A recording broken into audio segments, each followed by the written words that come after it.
Okay, 5 seconds in.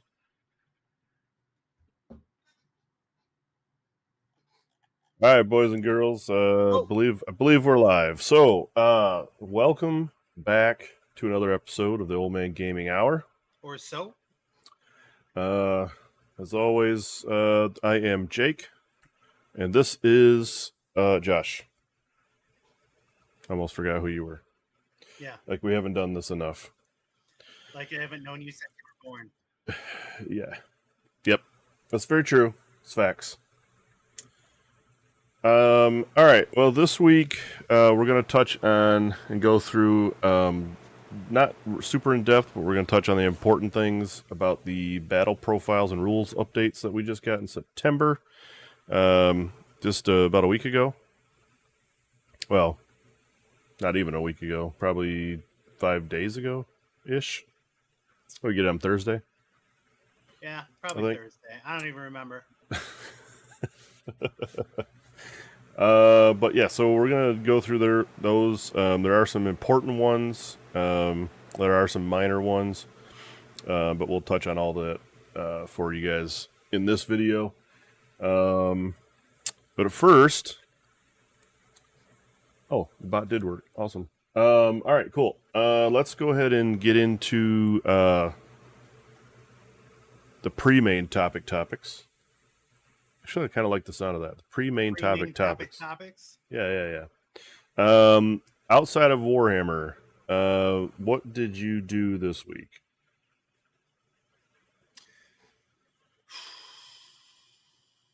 I've done a lot. I mean, I've been on vacation still. I don't go back till next week.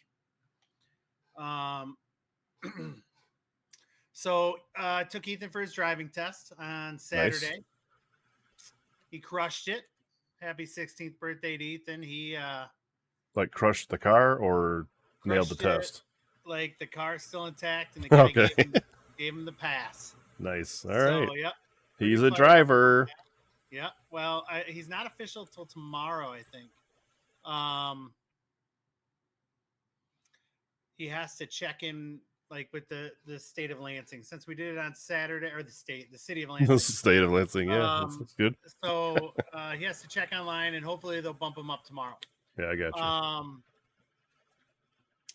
Anyways, I also celebrated his birthday the day before, turned 16. So we did some stuff with that. We played we'll talk about what we've done inside of Warhammer in a bit. Regardless, we've played about 6 games, and then I think I played one with you. Only one with you? Yep. We were going to play tonight, but unfortunately we had to do this bullshit. So we'll play tomorrow.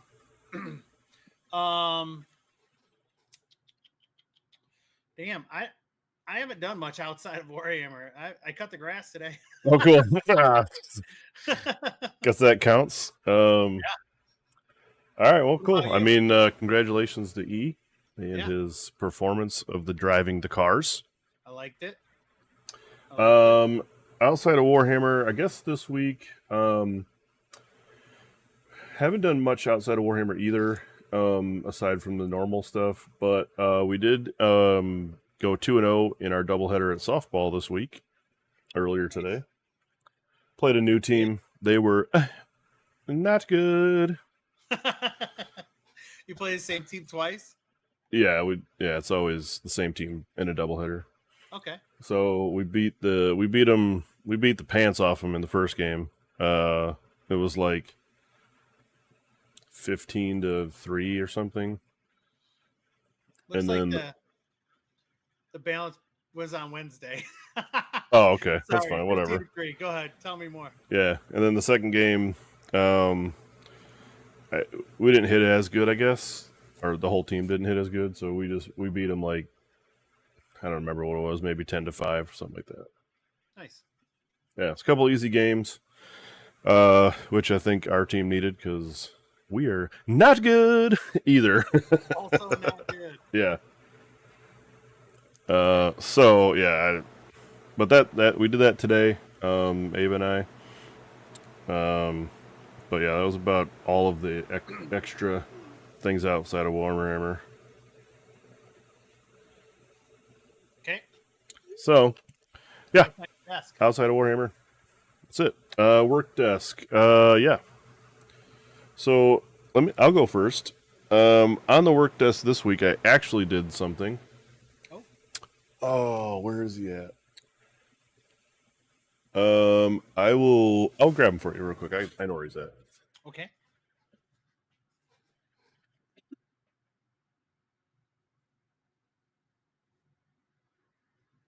Ah, it's a good thing I'm prepared. All I right. like it. I like the way So you work it. yeah. So when we were discussing what armies we're gonna focus on next, I did bust out the Iron Jaws against you and ran Yep. Big Pigs. Yep. However, I was gifted a Mega Boss on foot at Michigan GT from one of our buddies. So I built them up, and I already had one in a lot that I had bought before, but it wasn't built real great. It didn't have all the pieces, it turns out. So this one was new in box, and I decided I'm going to make this dude just a straight badass warrior, Yeah. right? So, if you guys can see, we got a dual wielding mega axe mega boss on foot with the left arm and bracer of the mega boss on Maw Crusher. I don't know if you can tell there, but it's a big old bladed gauntlet on the side with that axe that it carries. So, in my mind, this is a guy that jumped off a Maw Crusher and now he's on foot. Yeah. Sweet. So, yeah, it's going to look real good. I built it up a little bit of thinner cork base to kind of be like a desert wasteland type of thing. So Yeah. we'll see how it turns out with the paint. But yeah, I was happy how all the pieces went together without like. I actually didn't use any green stuff at all. Just kind of fit right, at least to where it looks pretty natural. So Yeah. um, Good. that's what I built this week so far. I thought maybe I would. I got some Stormcast models I could be building, but I'm not sure if that's the army next or it's going to be Iron Jaws or Soulblight. But I don't know. Yeah, whatever. What'd you do this week on the work desk there? I have done a ton. Obviously, not going to show, but I've been working on the trophies for a lot of Yes. our awards for our GT coming up in February. We've got a lot of cool awards, and I've been working on some pretty cool trophies for them. We spent about a day going through some stuff and trying to come up with some ideas and some plans. Me, you, and Nick. Yep. And I think I'm gonna go hatless for a minute. And I wouldn't, but that's okay. oh, you don't like my hair? I'm just kidding. Anyway, me, you, and Nick spent some time looking at some stuff, and I've been working on that. It's going to be a mutual thing together, you and me, pretty much to get them done. But that's kind of where we are with that. I'm not gonna. I don't want to. I think we had a pretty good brainstorming session, and we got some ideas finalized. So I think once we get those created, we might be able to do like a trophy showcase type of thing on social media. We don't have all the stuff yet, but sometime soon. The grand prize we have to order. Yeah. But I think it'll be enticing for people to try to win. Yeah. As well as so I've been doing that. We've been talking about snakes, and I decided to try a list with 30 snakes instead of 20. So I was building my last 10 snakes. I got 4 to go as far as that goes. I also bought a couple new bottles of primer.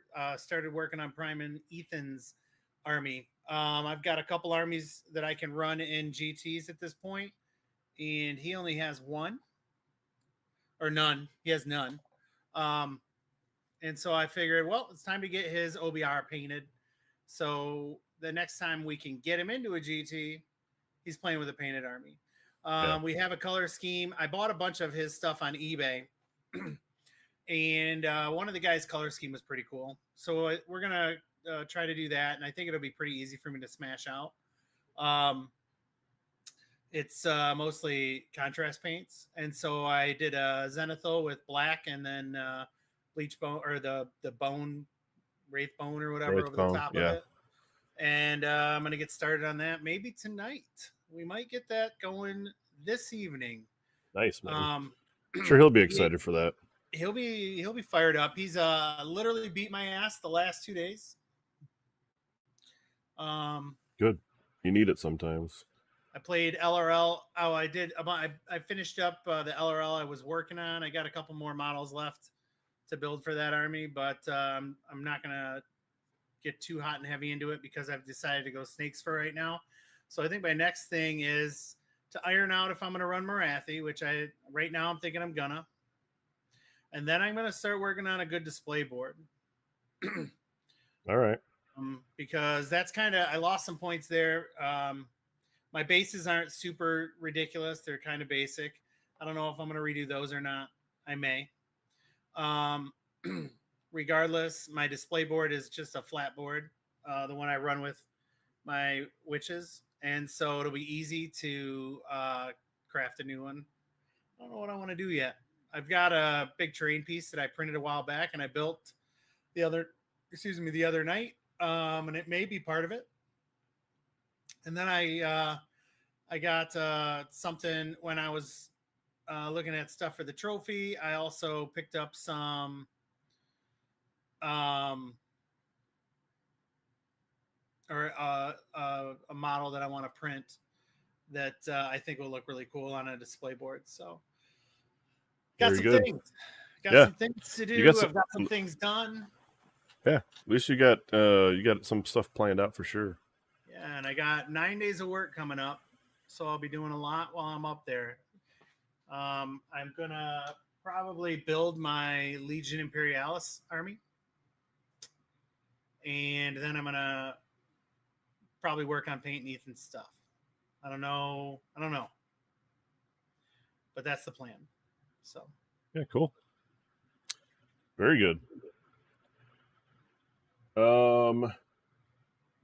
Upcoming events. I guess there's a couple that we have.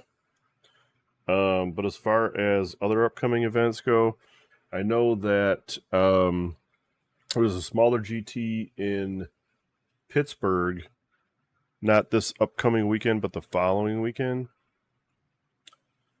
That Mike and Rob and I think Paul's going and Justin. Some of our guys from Michigan are going down. They asked me to go, but I'm not entirely 100% sure if I can yet. So I'm debating on that. The last I checked, though, that it was like a 32 man, I think, max, and they only had like 14 tickets left or something.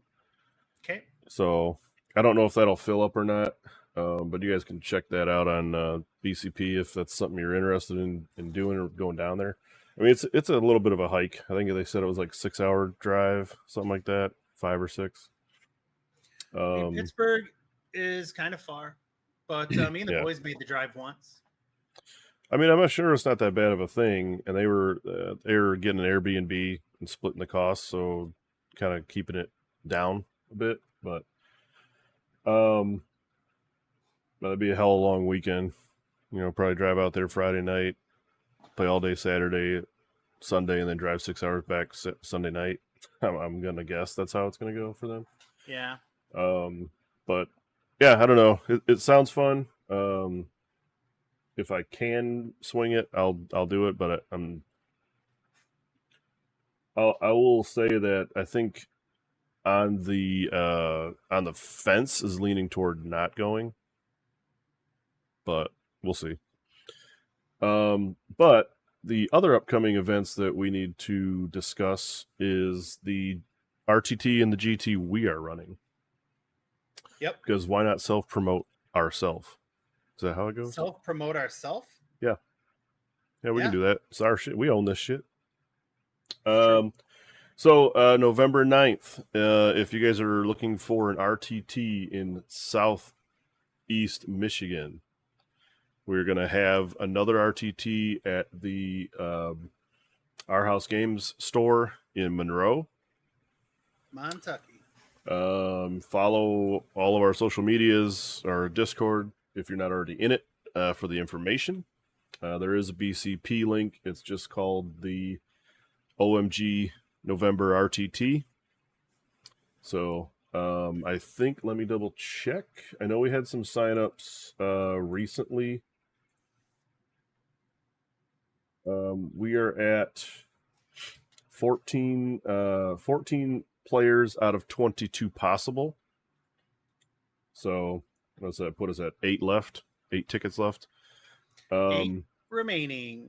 And I know for a fact that there's at least 3 or 4 guys from the store that we play on Thursdays that want to sign up that have not yet. So that only leaves a handful left for you guys to get a ticket for that. So if you're interested, Nick hasn't signed up yet, has he? yeah, no, that's what I mean. And Nick, outside of those guys, Nick has not signed up, and he is wanting to play. At least that's what he's told me. So, I mean, that's probably 4 right off the top out of those 8. So there's probably only 8 tickets realistically left, unless you get them before those guys. So we got a good group of guys coming down again. We got I'd like to give a shout out to Brandon Flynn, because he did sign up this time and he hadn't been able to make it the previous 2. Brandon and I were we became butt buddies at the High Ground tournament this past April. We played ass to ass. Wow. Yeah. This is fucking. You heard it here first, folks. But those tables were pretty tight, and we had bumped into each other a few times, so that's what we deemed ourselves as. But anyways, he's gonna make it down this time, so I'm glad that he can make it out. We got a lot of the regulars coming. However, we do have a couple of new guys. Keenan, that I actually played against in the doubles tournament, said that he signed up and is going to come down. Yeah. And also Jeff Campbell Crowley's coming with one of his. He's coming to our RTT. Yeah, he signed up. Oh, so boy. he's bringing Jacob Dungy down. Yeah, so that's going to be pretty cool to have those guys down. Nice. And then most of the regulars that came the last couple times are coming. So, Jack Callwood also signed up. Wow, this is like a GT except for 3 games. Yeah, it's going to be cool. It's going to be super fun. Wow. Hey, don't worry, guys that have never played in a tournament before. Come on out. It's going to be great. Fun. It's going to be super cool. Except for every fucking guy that's a fucking thug in a GT is also going to be there. Oh, but these guys just have fun on these things.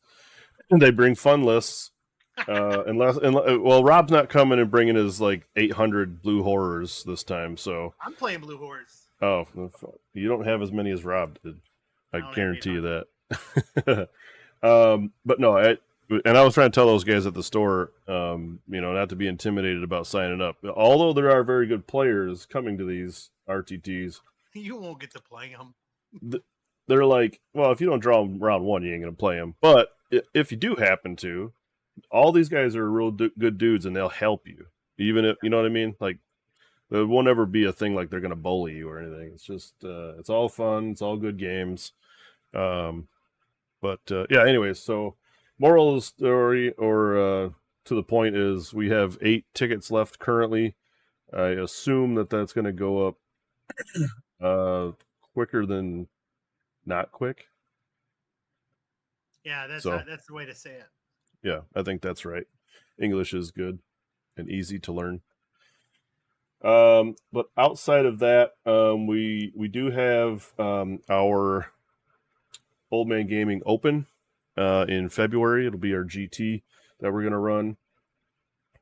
We did secure. Yeah, that's right. 15 rooms at the Town Place Suites Hotel in Monroe. Nice. For that.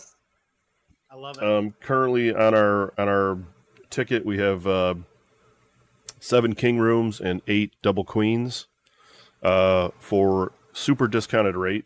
I think they took like 30% off the room rate, something like that. Yeah, so those are going to be super cheap. I know. Let me see. We have 11 signups so far out of the 40. There will be plenty more that sign up because I noticed that Clay has signed up, and Clay does not come by himself. And none of his other guys signed up yet, so he'll bring a group of dudes up, probably anywhere between 5 and 8 guys from Kentucky.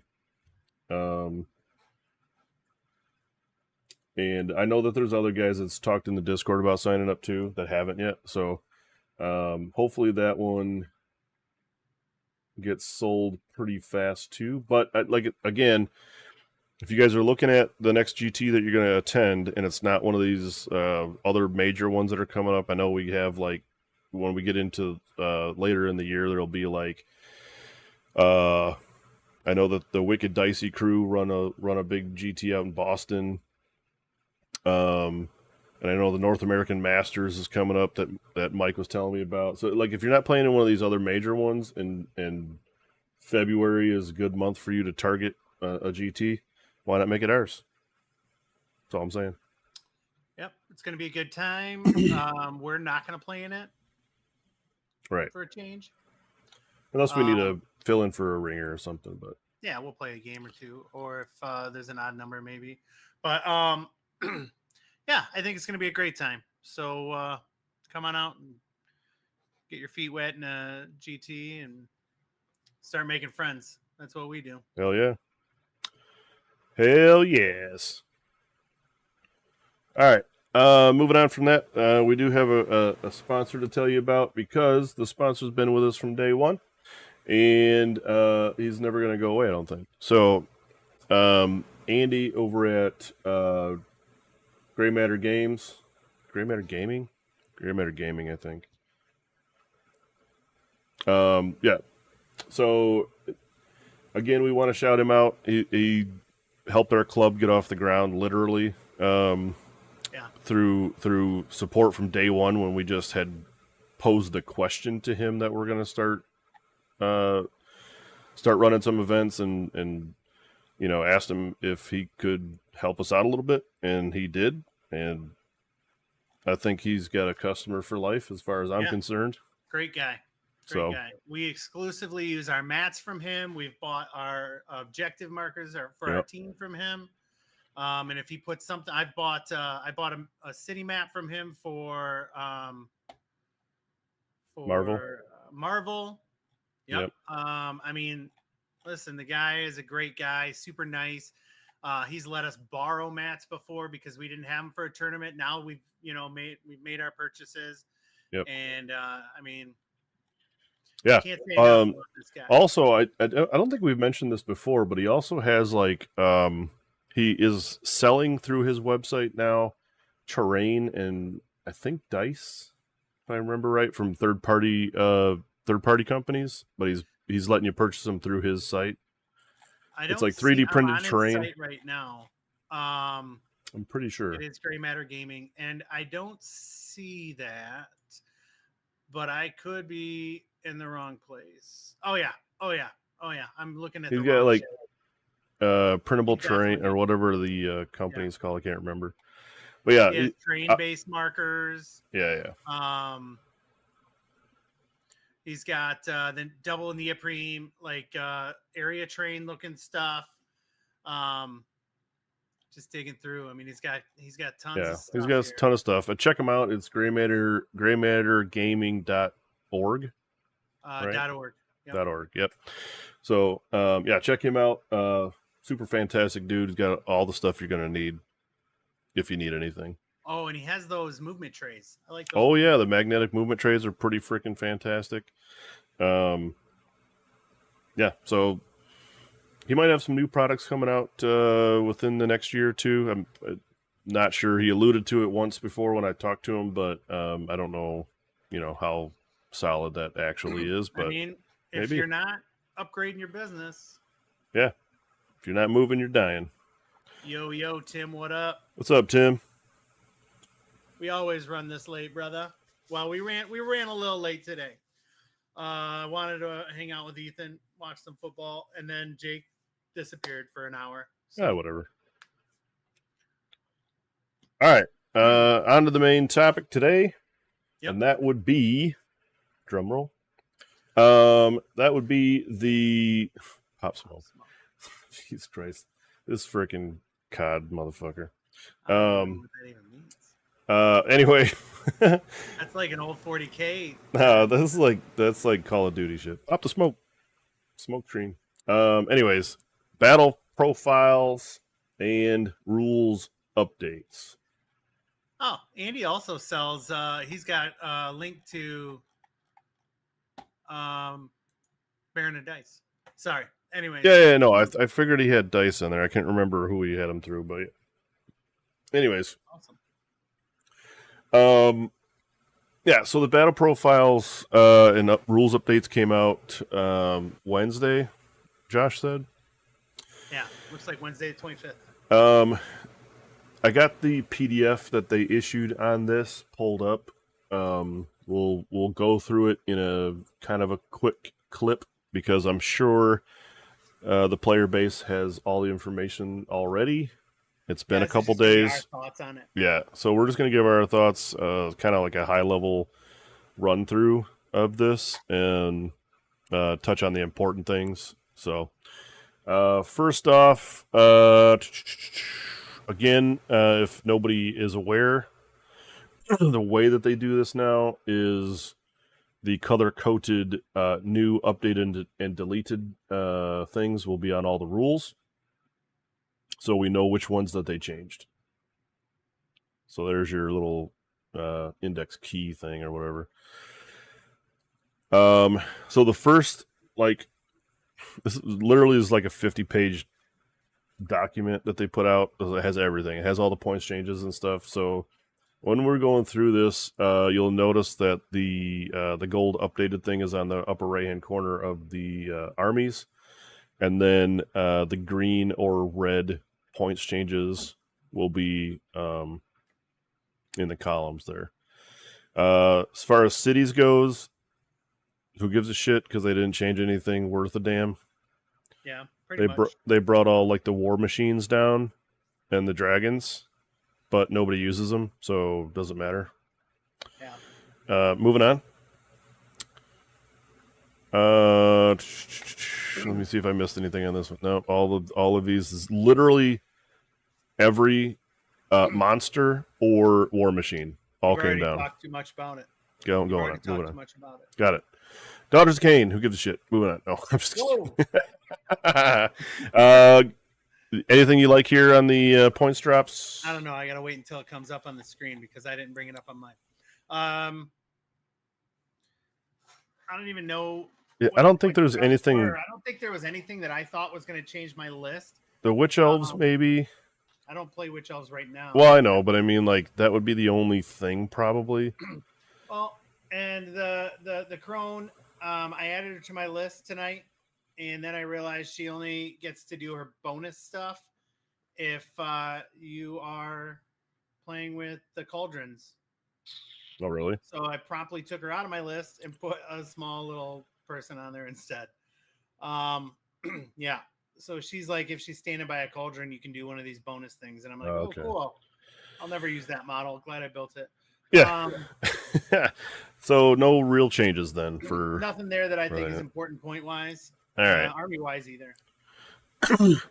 Fire Slayers. They had only points drops on some of the heroes, which is almost all the heroes. but I don't know if that makes enough of a difference to be able to add more stuff in your list. Really, probably 10 or 20 point drops on a couple heroes. I mean, maybe you save 50 points in your list, That's the but thing. If it's not units, it's not going to make a yeah. difference. Heroes, So this is like a nothing burger right here. yeah. Idneth Deepkin saw a lot of decrease in points because no one plays this army. At least not on the regular, I guess. So they needed to drop some points. Sharks went down, Leviathan went down, and the Thralls went down. Probably good moves. I think Thralls might be something. I mean, you can spam a bunch of them, right? So yeah, we haven't played any games with it yet, but because Ethan's been really into OBR, but I think maybe. I mean, probably some of the heroes went down that you would actually use 10 or 20 points, but again, that's like the Fire Slayers thing. It might not be enough to add more units into your army, so yeah, I don't know. It's probably a nothing. KO also had some hero point drops and some unit point drops. But the army's not good in fourth, so. Well, now there, I think there was one that 4-0 or 5-0'd recently that Rob talked about on his show. Yeah, I mean, like, of course, but is it played by a good player? You know what I mean? One of those things. I mean, there's always that outlier, where a really good tournament player brings a subpar army and does real well. But I don't think these point drops here are going to make people jump on the KO bandwagon. Right? Yeah. And I think we're going to see that kind of theme through most of this stuff. If there was minor point drops, it doesn't really affect the popularity of the army. LRL. Here's one that might have some decent changes because there was probably more points increases than decreases. Yeah. So they went up on. It's really hard for me to read. Give me a second.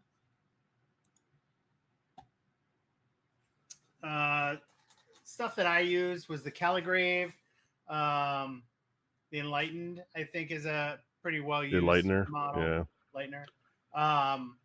The Spirit of the Wind was a big move. What is that? 10 points on those. I know my list was running 40. Right? No, 20. So those were a little bit rough. Dawn Riders going up 20 is probably pretty good. I'm sorry, I'm thinking of the Wind Chargers. They went up 20 apiece.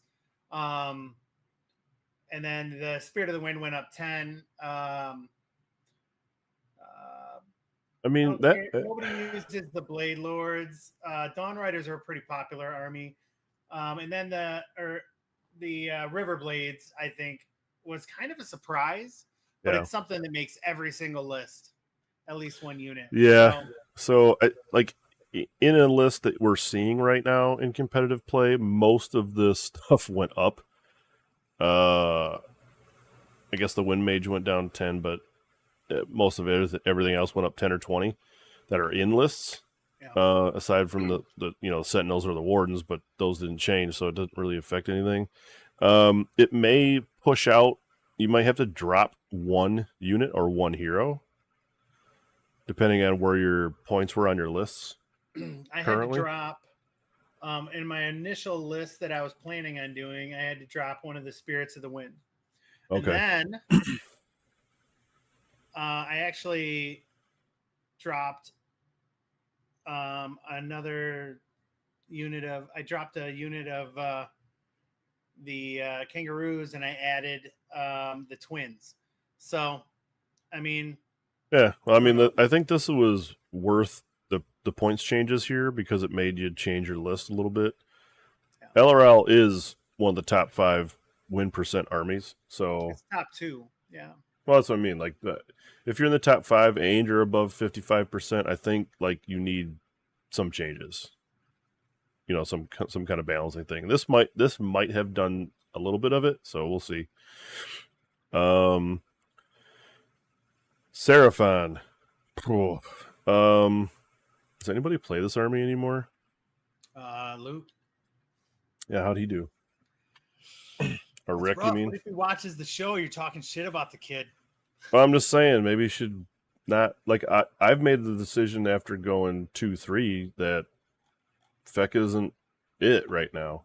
Yeah. Even though I love it, so you know what I mean. It's just one of those. I don't think just Seraphon don't know. is in the top. It's definitely not in the top. Thanks, Tim. At least I play. Yeah, it's not the top. It's probably middle of the road right now. This guy. It's definitely Feck. Feck's just bad. Yeah, it doesn't matter. It's just not that good. You play with Feck is bad. Man, Tim dropping a lot of heat on you right now. But like it's the internet, so I guess he feels safe about talking shit.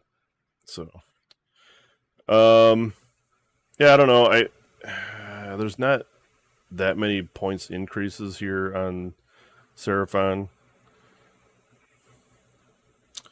Agrodon Lancers or maybe the Saurus Guard, but you're not bringing like a crap ton of those units anyway. So I don't even know if it changes your list. I mean, Croak goes down, but I don't even think people were running Croak at the moment.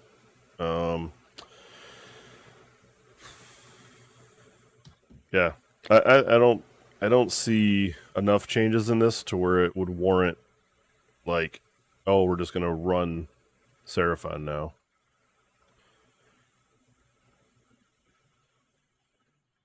Yeah, nothing that I can see. Do you see anything that's worth it? I mean, I like a lot of those units. I think the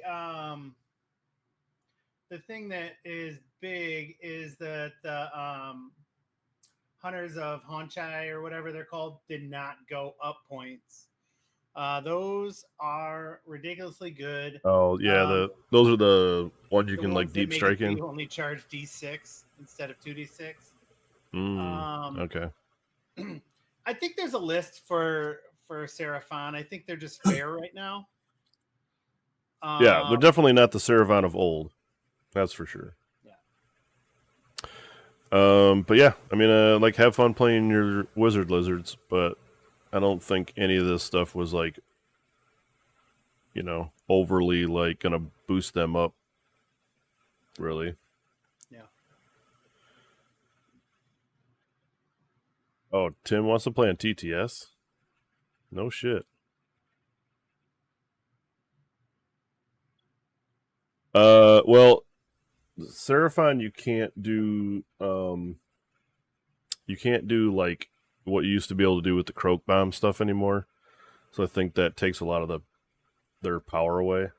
Yeah. So not that their spells are overly bad, I just think like you can't just fucking put 50 mortal wounds into somebody in one turn. They really took away a lot of more mortal wounds from the game. Which actually kind of hurts, at least spell the toads quite a bit. Stormcast Eternals, Jesus Christ, this is a lot of units. But Karazai and Ionis came down 20 points each, so that's kind of cool because those guys got played and will get played. Yeah. Let's see. Other heroes, Lord Imperator, Lord Terminos. One thing to note that I think they did a decent job at least initially balancing some of the newer stuff that just came out. They dropped almost every new unit that came out, the points dropped of. But I think they came out with a little bit of too high points for what they did. And they must have realized that or something because literally all this new stuff is now dropped. Now, you wouldn't play all this in one list, but maybe it's worth taking now because a lot of them drop 20 points per hero, so might not be that bad of a thing to try to do. One of these things that stuck out to me is like, okay, so Excuse me. They dropped regular Annihilators 10 points to 170. However, Annihilators with Grand Hammers still 220. I don't know anything about this list. I haven't really spent a lot of time looking at it. Why don't you Like- tell me what the difference is? Well, I mean, the Grand Hammer is just punch harder. But why 50 points difference per 3? Right? So if you wanted to take a unit of 6 of them, but, you know, some people will take a juiced up unit or whatever, you're paying now an extra 100 points for that block of dudes than you would by taking the shield annihilators. I don't know. Just it's kind of a weird move. Like if people weren't playing annihilators at all, maybe they both get dropped 10 points, but apparently not here. Yeah. So I don't know. I've been thinking about throwing together a list for Stormcast just because I want to see how they run. And I think that right now Order has by far the easiest tactics, or at least I think the best tactics. yeah, I I got a list I want to run against you at some point. Once I don't know if I probably don't have all the models for it, but anyways, Dracothian Guard looks like all of them came down 20 points apiece except for Fulminators, which is pretty good if you like running those units. Cav. Yeah. What else?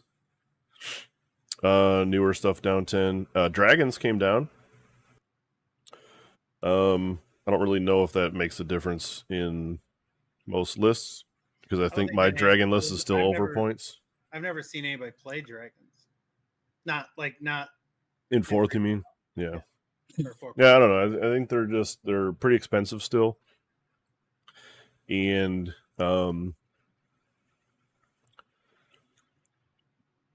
I can't remember offhand, but I don't think that they have a way to just to automatically give ward saves to them. Like before, you had the sub faction where if you were like within 12 of a objective, you just got a ward save. And also they had a hero where they gave out a bubble of ward save. I don't think any of that happens anymore. Definitely not the battle profile or the battle formation. Yeah. I think they still have a hero that can give out a 5 up ward, but I'm not sure. I don't think it's a bubble anymore either. So it's just a little harder, you know what I mean, to keep your monsters alive.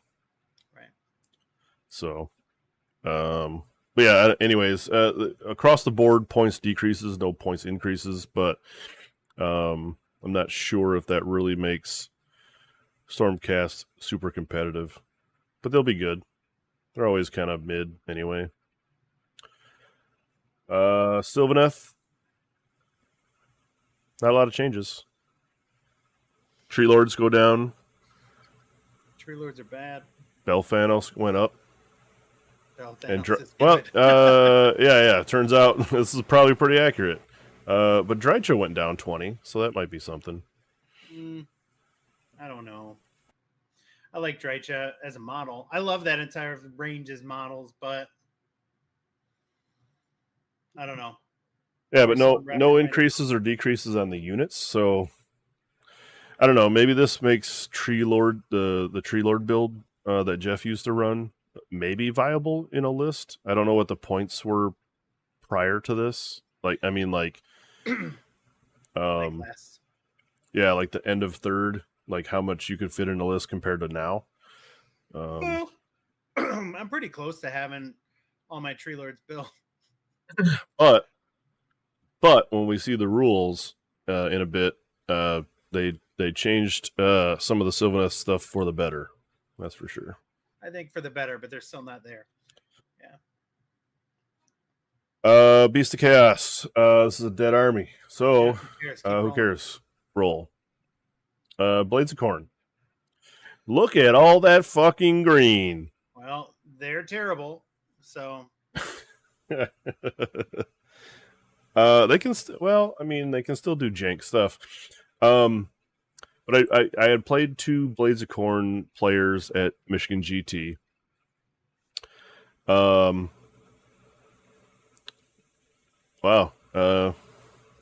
Cool. Tim's a little sad about. Yeah, I mean, like, it's a PG-13 show, Tim.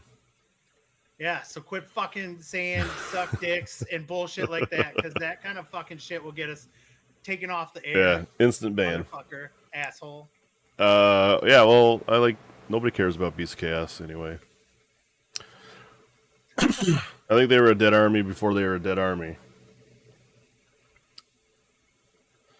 But anyway, yeah, like back to the Khorne. So I played 2 guys that played Khorne, and I think their biggest gripe was how the use of their Blood Tithe is now. You can only use Blood Tithe once per turn. Like one of the abilities. You can only do it once per turn before. No. Yeah. You were able to move with any Blood Tithe points you wanted to. What? If you used the Blood Tithe to Murder Lust or whatever that shit is where you move 3 inches, you could do it more than once. Yeah, okay, so accurate. You originally were able to spend 1 point and move up to 3 units, 3 inches or whatever it was. Then they changed it to you could spend up to 3 points to move up to 3 units. Right. But now you can never do that and something else. Well, okay, well, whatever. Like, you can only do one thing, period, now, regardless of what it is. So you got to pick and choose when you can use it. Yeah, that was how it was before. The only thing you could do more than once was a couple of Murder Lusts. That was literally it. Everything else, if you picked something else, you couldn't Murder Lust. Well, anyways, maybe that's what he was talking about. What sucks about it now is you can't summon shit. That's why they suck. Well, yeah, that's also true.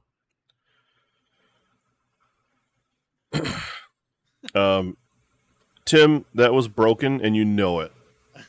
When you just get to say you get to do stuff without rolling any dice, that's broken. Like Jake's army did.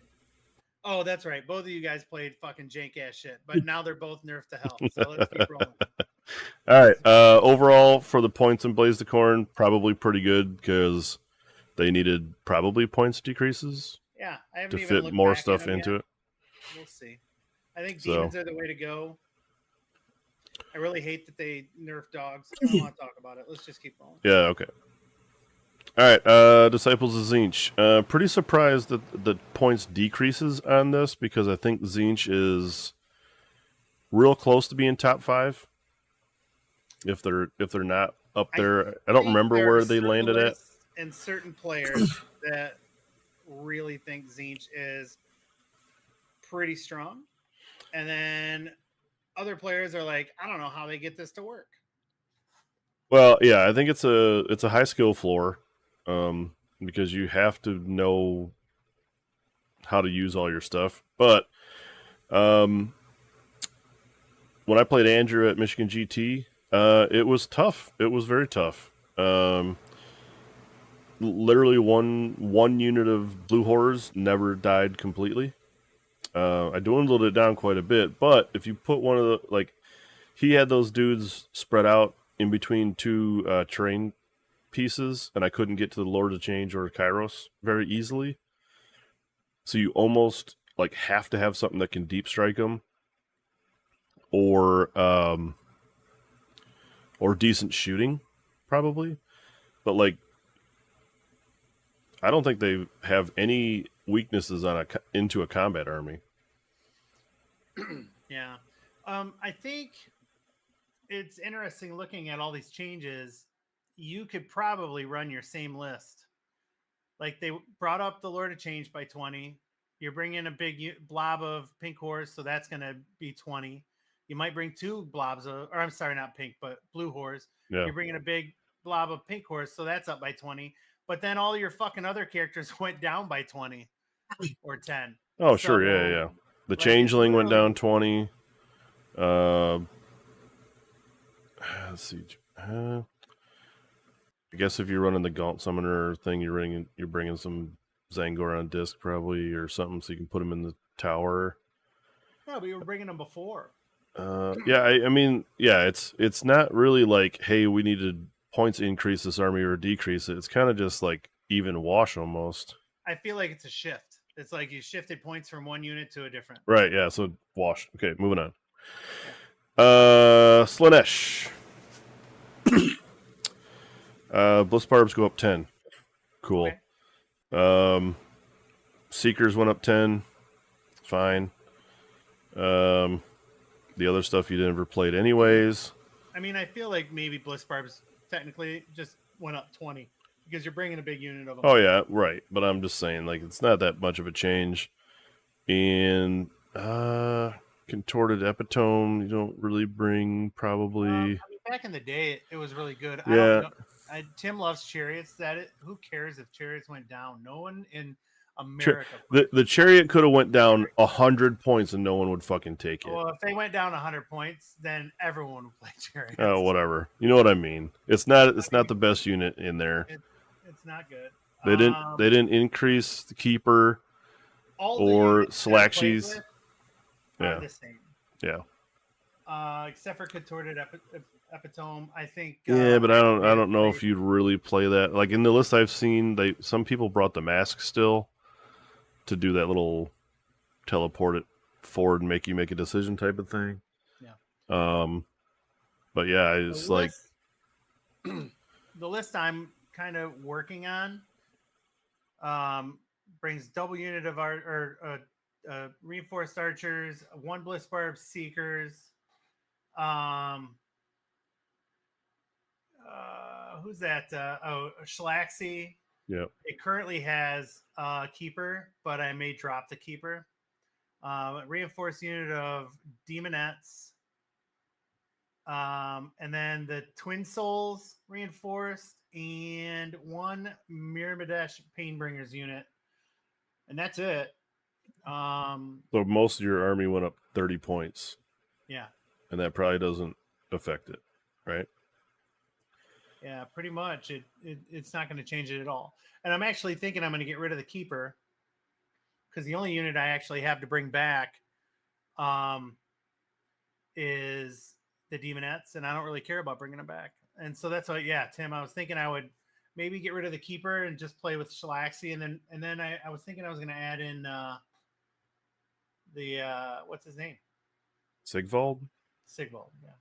I don't know. I don't know if anybody's real high on Sigvald right now, anyways. So, but he's awesome. He's not the Sigvald of old, that's for sure. Glutos is a popular one as far as Rob goes. Rob thinks he's. Yeah, I don't think you kill Glutos. That's a problem. Like he's another one of those big dudes on a big base that is real hard to kill. Yeah. So. Well, and he has some cool stuff. You know, I don't know. I got to build my Glutos still, so before I can even try to play it. I've never, I played you that one time with Slanesh on TTS, and then I've never played him ever again. So I've had a couple go rounds with Slanesh. Well, when we get to the changes, I think they got some positive changes. I don't know if they're there yet, but they've got some positive changes. Yeah, keep rolling. Austin will like that though. Magakin and Nurgle. It's hard for me. Well, it's not hard for me. I'll say this.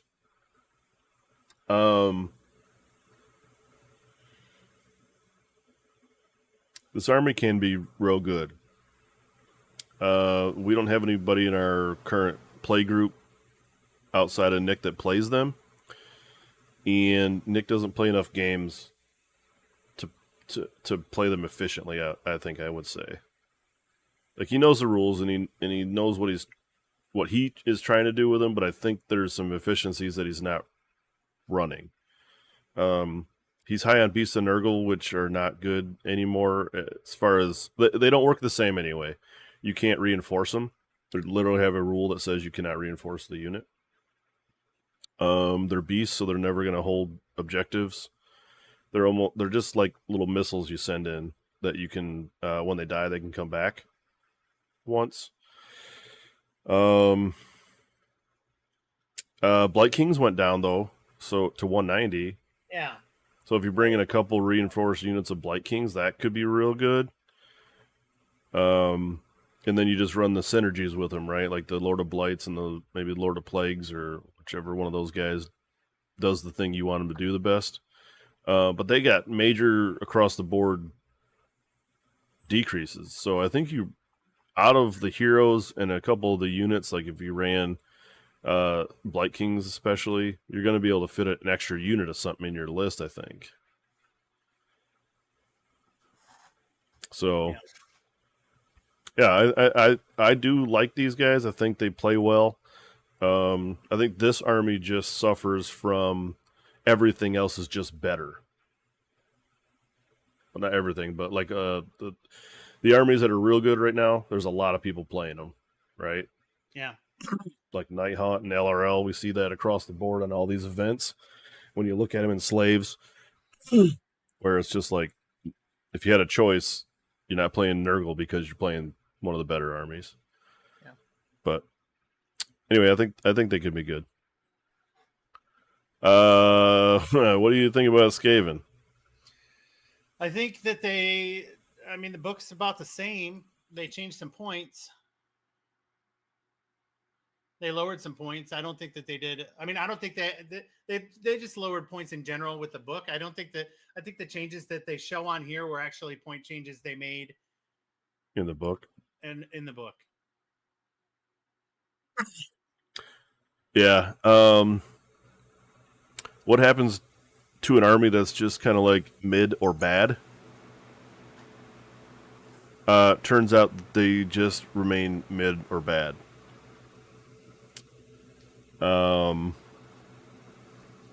Like Josh said, that there wasn't anything in the book when they did the book reviews and stuff that really went like, holy cow, this is how you're gonna play Skaven from now on. Like nothing really changed from the index to the book, except for adding the new units in, and that you can see some of those here too. It's like indicated with some of these like asterisk marks, like the Brood Horror is a new unit, right? So they put that in here with the points values. But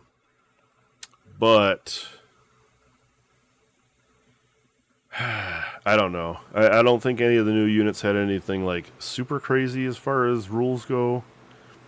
So you may just not use. But you could maybe they make your list, but I don't think it makes your list like high competitive. Is what I say. But overall, I think that's where Skaven lie. Is they just didn't get. And this is the second book in a row. If I remember right, isn't that true about their last book, their third edition book, where it was just like copy paste from the second edition book, just about? No, I don't think it was copy paste. I think they wrote that book to make it good in second edition, and then boom, third edition came out, and they just didn't change the book at all. Right, but that's what my point is. Like, so the second to third change wasn't drastic enough, and then now the index to the fourth edition book, same thing. It's like similar, you know what I mean? We'll see. They may not be changing a lot of stuff right off the right off the rip. We'll see. Well, I don't think they had to change a lot. I'm just saying, like, even the new units that they added aren't like cool. Everyone's going to go run out and buy those things because it has to be in an army.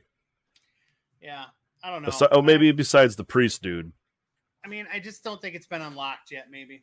Well, that could be true too. Not a lot of people are playing Skaven. That's what I'm saying. All right. I didn't Gabe play him in one of our RTTs, and he did well. And I feel like he did semi decent in MIGT. Oh no, he didn't play them though. He played Ghost. Yeah. So I don't know.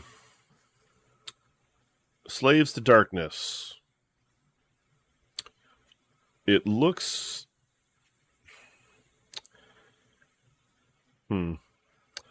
I mean, Chosen and Furies went up. They were popular in lists.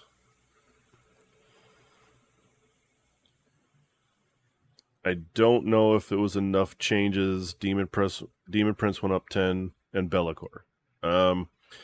Yeah, maybe that pushes a unit out of the list if you're running Be'lakor and the Demon Prince and you had some Chosen and some Furies. Because likely you were running all of that plus Varangard. Yeah. I don't think my list changed a whole lot. Let me just take another peek. I think Brett said that he had to change his list because of points. And if that's enough, I mean, Slaves of Darkness was one of those top 5 armies. My list didn't change at all.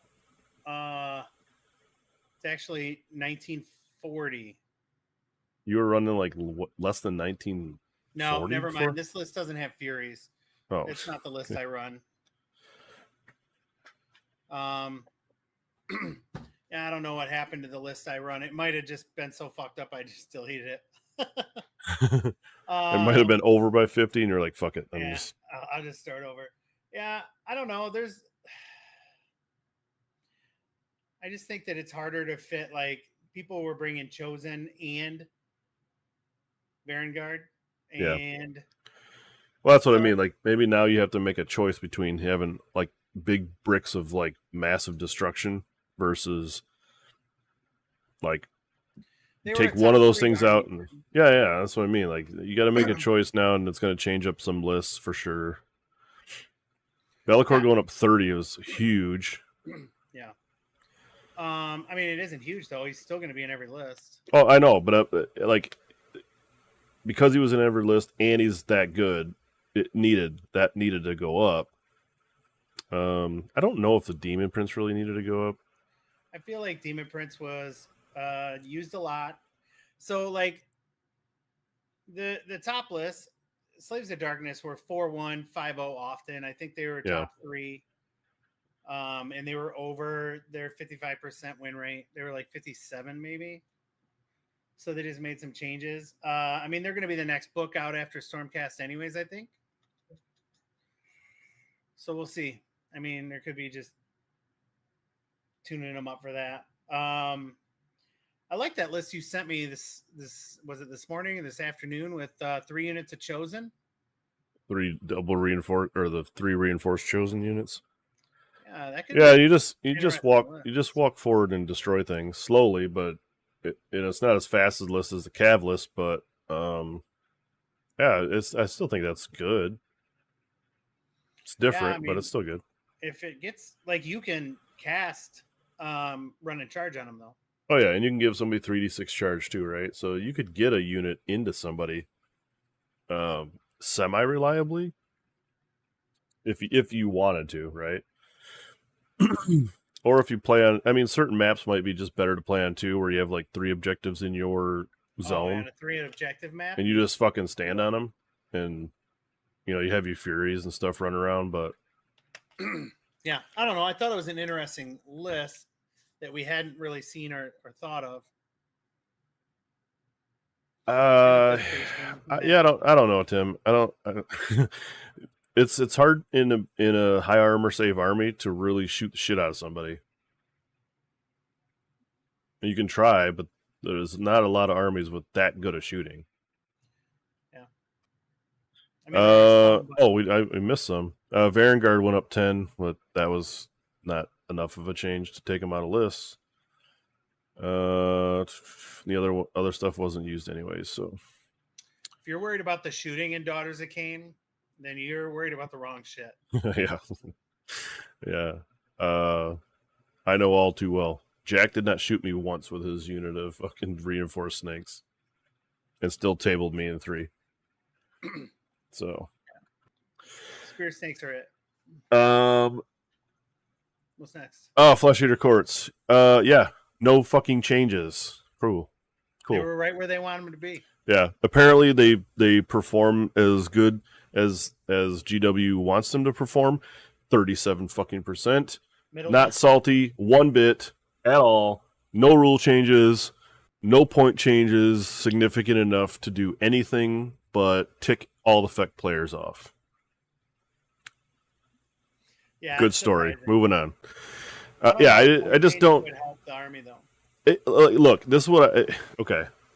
Usharan didn't change at all, good or bad. That's fine. Nobody ran the Decapitator. Period. Nobody ran the fucking Ghoul King on foot. Period. The Cardinal goes up 10, and that's fine because he hands out deed points like candy. And nobody really ran Gormain. So there's literally no changes in the heroes. Okay? And then when you get down to the units, 0 points changes in any unit, except for the fucking unmounted monsters that die instantly. Like, seriously. I don't know. I'm moving on before I get real mad. I'm just sitting here quiet. Yeah, it's like stupid. Lowest win rate percentage, and you do nothing. You do nothing. Well, that's on Rob's show. Like, that doesn't take into account RRTs. Oh, whatever. I'm just saying, like, even if the win rate's like 40% or below 45%, you'd think that there would be changes. Yeah, it's weird. It's weird they didn't make any moves. Yeah. They Go took ahead. some heavy hits. I love the Harridans went up. Hex race went up by 20, like I said they would. Yep. Revenants went up. I mean, all the heavy hitters right there. All the Reikenor also. Yeah. Reikenor is in every list. They brought down the Knight of Shrouds. No one cares. It's terrible. The Scriptor Mortis also bad. Those Pyregeist, I don't even know if anybody's ever bought them. Chris plays a unit of those at the store. They're okay. I mean, they're the only decent shooting unit in the whole army. No, they're not. The crossbows do nothing. The crossbows are lit. They do nothing. But yeah, it's still, the Pyrogeist aren't like, you're not going to bring like 6 units of these things. You can't reinforce them anyway. So yeah, we'll get into the rule changes not, a little bit. Not very good. Points right now, Tim. But yeah, I mean, like, Nighthawk across the board really didn't, like, outside of the main hitters that went up, I don't even know if this changed your list all that much. Well, but I don't think that the list needed to be changed that much. I think it's the rules. Yeah, you're right. It's the rules. The Nighthawk needs bodies because they're only a 4-up unrendable save, and they're 1 wound apiece on everything just about. So you lose a lot when you get into the mix, but the rules were the fucking egregious stuff. So Bone Reapers. I don't know. I mean, they dropped some points on everything that no one played. Pretty much. Eden's list didn't change at all. Yeah. I mean, maybe they do it to try to entice you to play something else, but you're not going to change your list because the points didn't go up on the shit that you like playing anyway right now. So, right. So they're even Stevens. Soulblight Gravelords. They're trying to make Mortar crawlers a thing. Yeah, they built an army that's based around it, and they gave it some interesting rules, and they're lowering the points. I mean, they're going to end up having to lower the points quite a bit more to the point where it's going to be fucking broken. And then, so anyways, yeah, Soulblight. Manfred up 20, Black Knight's up 20, Fellbats up 10 was interesting. Yeah, Fellbats they're a real good utility unit. I mean, they're real good, especially when Manfred makes them redeploy into combat. That's fucking awesome. I found out it's a real good move. Yeah. So I don't know. I haven't even thought of. I guess I did try to play my Soulblight once with a list, and then I realized I was playing it wrong and I was cheating, and so then I'm going to give this a whirl. This army's on my list of stuff that I want to play. I own most of the models that I think I want to play. So we'll be running it against you, and trying some stuff out. I don't know how competitive it is. I know that there was a few guys at MIGT that The one guy that I played and I got beat by, he did not do well afterwards. And then there was another guy I think was 3-2 maybe. He was 3-2 or 4-1. I can't remember how his last game went. So it probably has some legs. I'm interested in trying out like a split list between Soulblight and Usharan's Regiment of Renown. Yeah. I think that sounds fun. How competitive it is, I guess we'll have to test it and see. But yeah, I mean, I like Soulblight. We'll play those guys. Bone Splitters. Cool. Moving on. Gloomspite Gets.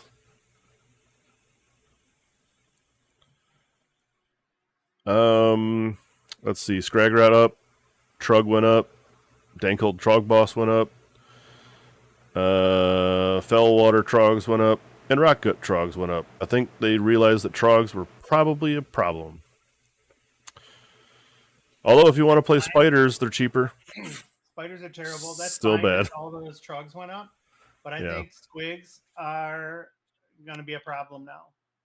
Well, I think what this will do, if anybody was running like full on fucking trolls, now that they go, oh, we can't fit all the trolls in anymore, we'll take a unit of trolls out, or like a reinforced unit of trolls out, and add 2 fucking units of squigs in, and just bodies on the table, man. Well, it's and tough. Those squigs can do some damage. Yeah, Bowling route bounders. They're good units. Yeah. And even Squig Herd right now. I mean, they're not like fucking crazy like they were in 3rd edition, but you put enough of them into somebody and it could be bad. It is like literally 4th edition makes horde armies so much better. Combat range and all that, you just get like ton of swings on people. Which reminds me, I think for the RTT, it's either the RTT or the that Pittsburgh GT that Mike's going to. I think he's bringing 80 Stabbas. I don't know about that. He's a nerd. Yeah, well, I'll watch him take 80 Stabbas and go 5-0 somehow. But yeah, Squig Herd, 100 points. Jesus. They're gonna. I mean, how many Squig Herds did you bring? You can bring 2 reinforced units of them for 400 points total.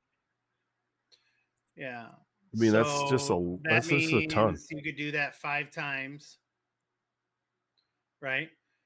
If you bring all Squig Herd? Yeah, if you just brought. Oh, Jesus, man, that'd be crazy. But you need some other stuff to give them buffs. Like, they're not going to do the work solely on their own. Yeah, he brings some snufflers and yeah. some of the bouses. But yeah, I am glad that the Trogs went up. It's a pretty tough list to punch through. All the trolls. I played it once. It was fine. Like, not against it. I played with it once. Yeah. Next on the docket, Iron Jaws. Woo! Points drops.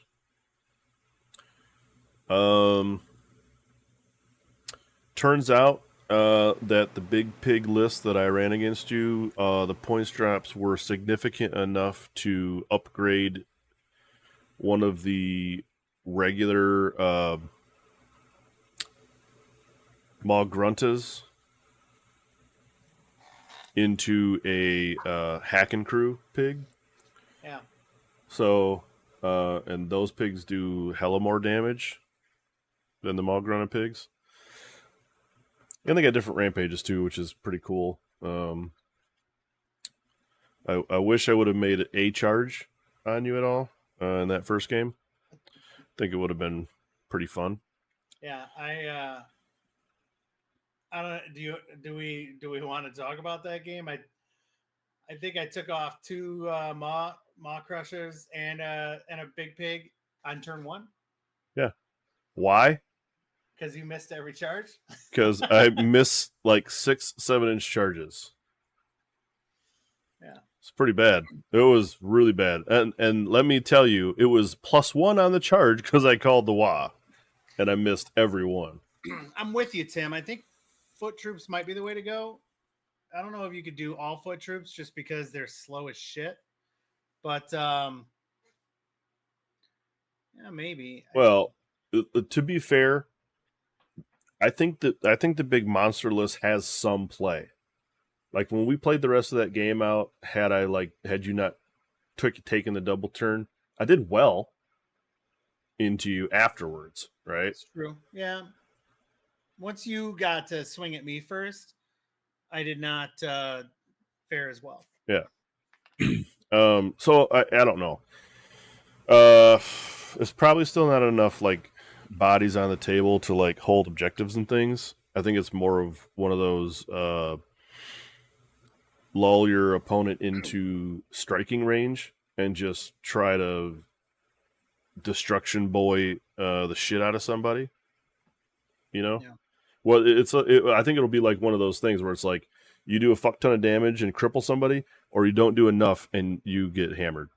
Well, yeah, but I think you also ran everything straight across the table and you just wanted to charge, and I think that that's also never the right answer. You need to go in waves, like. Yeah, I mean, like I could have just picked a unit to target and ran like 2 pigs into it, and then the next turn, the next turn run a couple more pigs into it. But my hope was, because I know how jacked up you can get those fighty snakes, was to get stuff into you early enough to peel. If I took off half the unit, it would be fine. But again, didn't do it. Anyways, like I said, the points drops enough to where in Iron Jaws you can pretty much take a lot of the stuff that you want. I'm kind of a little bit disappointed that the brutes didn't go down from 200 points for 5. They're probably the best fighting foot troop, but Iron Jaws aren't seeing play right now, and Corn. It's like, I mean, not Corn, but Slaves of Darkness just out Iron Jaws. Right, and that's another problem. So, if you just wanted to go smash, Iron Jaws isn't it. Play Slaves. So, I mean, the problem is that Slaves has better armor saves, better hit, better wound. Yeah, probably faster. It is interesting, I guess, that they dropped Kragnos 100 points. But I don't think you're running Kragnos in an Iron Jaws list. I think you're wrong. You think so? You think Kragnos is just Kragnos with a bunch of foot bros? 3d6 charge? Yeah. He actually probably would have destroyed you.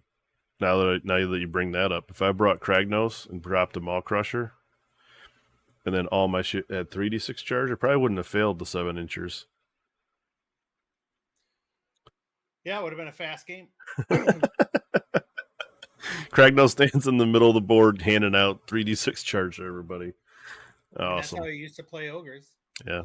But Ogres used to get like extra mortals on their impact hits with that. Maybe I'll have to buy a Kragnos. I don't know. You could probably use mine to see if you like it before you spend the money on it. Well, sure. That's what I meant that. All right. Cruel Boys. Turns out Cruel Boys is pretty good. I think they also suffer from the fact that everything else is just better. So there's not a lot of people playing them. There are a few, and I think the few Cruel Boys lists that we've seen in some recent tournaments are like a 4-1-ish army. Played decently. Yeah. Yeah, I'd like to play my Cruel Boys eventually. Some points decreases, but like not a ton. I mean, Kragnos, yeah, but I don't know if you're running Kragnos in a Cruel Boys army. I don't think in a Cruel Boys army you do. No. So, I mean, like some of the heroes down 20 is fine. I don't know if it is enough of a points drop to where you like can add another unit in. I mean, only if you were Maybe. using all of those heroes. Well, I know that's what I mean. Like, but you're probably not using just all those heroes either. Yeah, I don't know. The Cruel Boys have some good rules. And they didn't really need adjustments on the actual points of the units, I don't think. Anyway, so ogres, gluttons went up 30. Imagine that. Well, they're ridiculous. Yeah, I mean, it's gonna increase your list quite a bit if you're like the glutton spam dude. I had written a ogre list, and as soon as that happened, I deleted it. Yeah, because that's the unit. That was the thing that you were gonna run if you were gonna run anything. Oh. I still don't think Monster Trucks is there.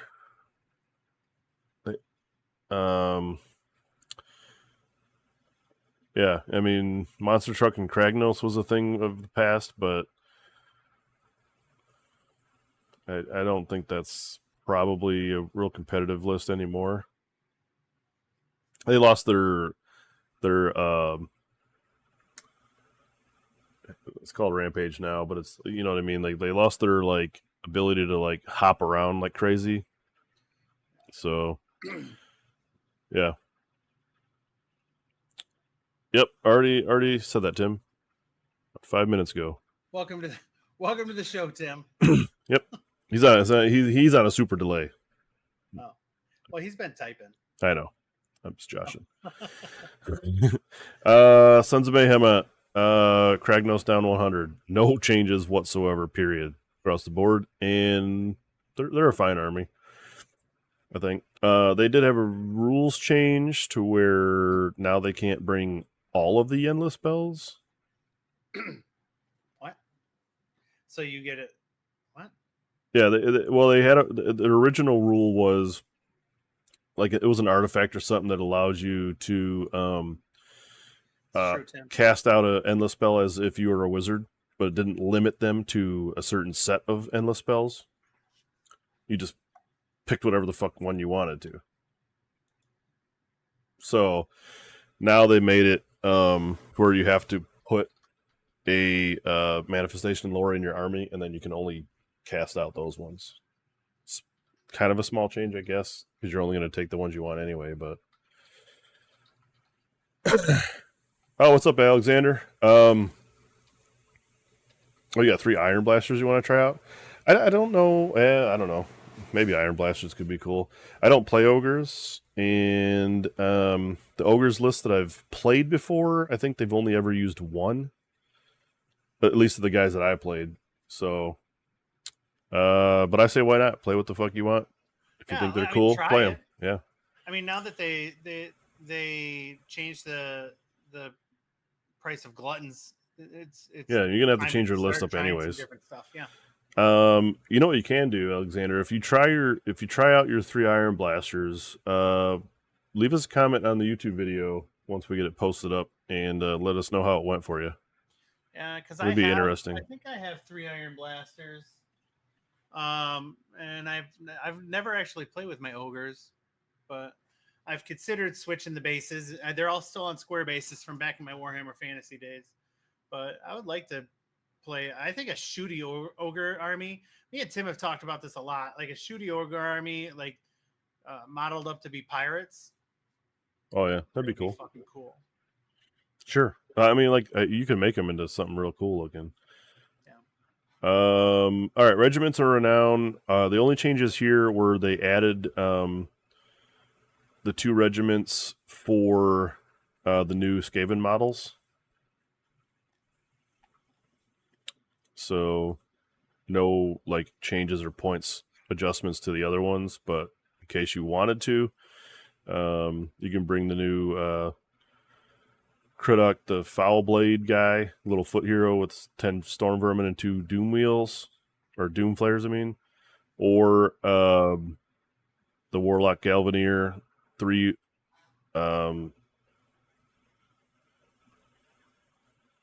Scourgers and 1 Warp Blaster.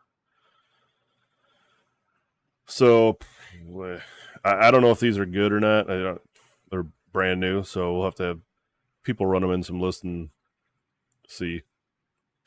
What are you talking about? These two, the ones with the asterisks. Oh, the 2 new ones for... They got the new Skaven stuff in them, yeah. Got it. So, nothing interesting there. If Logan was on, he would be able to tell us. He's playing a lot of Skaven right now. We don't care about Legends. Skipping through all this. All right, into the rules updates. So we'll go through these, and we're just going to go through the new ones and then pick out the important ones. We're not going to read verbatim what it is, but we'll give you the gist of it. You guys can go back and read it later. First page of FAQs.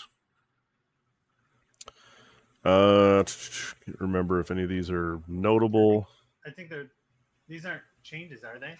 The new ones, these are new FAQ questions and answers that weren't in there before. I think there's just some clarifications, like on the charge and on the rules of 1 and on the flying. So you guys can read those. Yeah. Do we want to go through the FAQs? I feel like that was the FAQs.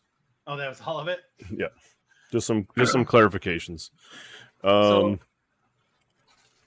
Yeah, go ahead. What's next? Let's talk about the changes to the rules. So, like manifestations. Made a lot of changes to manifestations. Yeah. Go ahead. Okay, so it does clarify that you cannot summon a manifestation if it was banished in the same turn. Which now I just played like last edition. Yeah, I did too. And I brought it up in some games, and everyone else was still doing that. But I guess the wording didn't clarify that it couldn't be resummoned in the same turn it was banished. So now it can't. Yeah, so now you cannot. So if somebody banishes at the beginning of your hero phase, you cannot immediately cast the thing back out. I think the one that I like to do quite a bit was Shackles.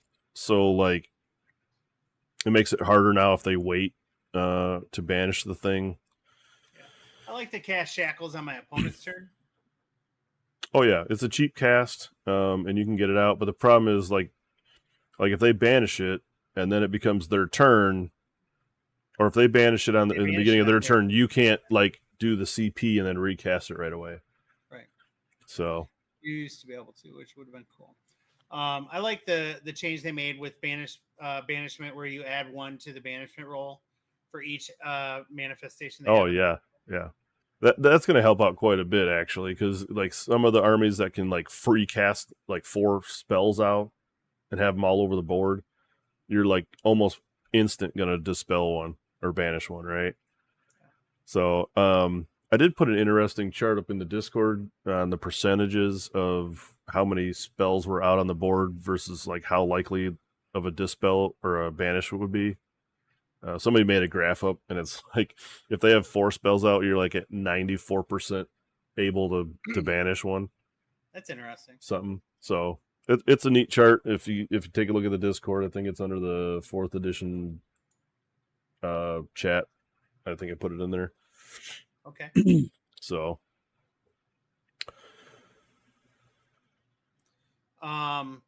the next thing another thing with manifestations, they went ahead and removed wild form from the Purple Sun and from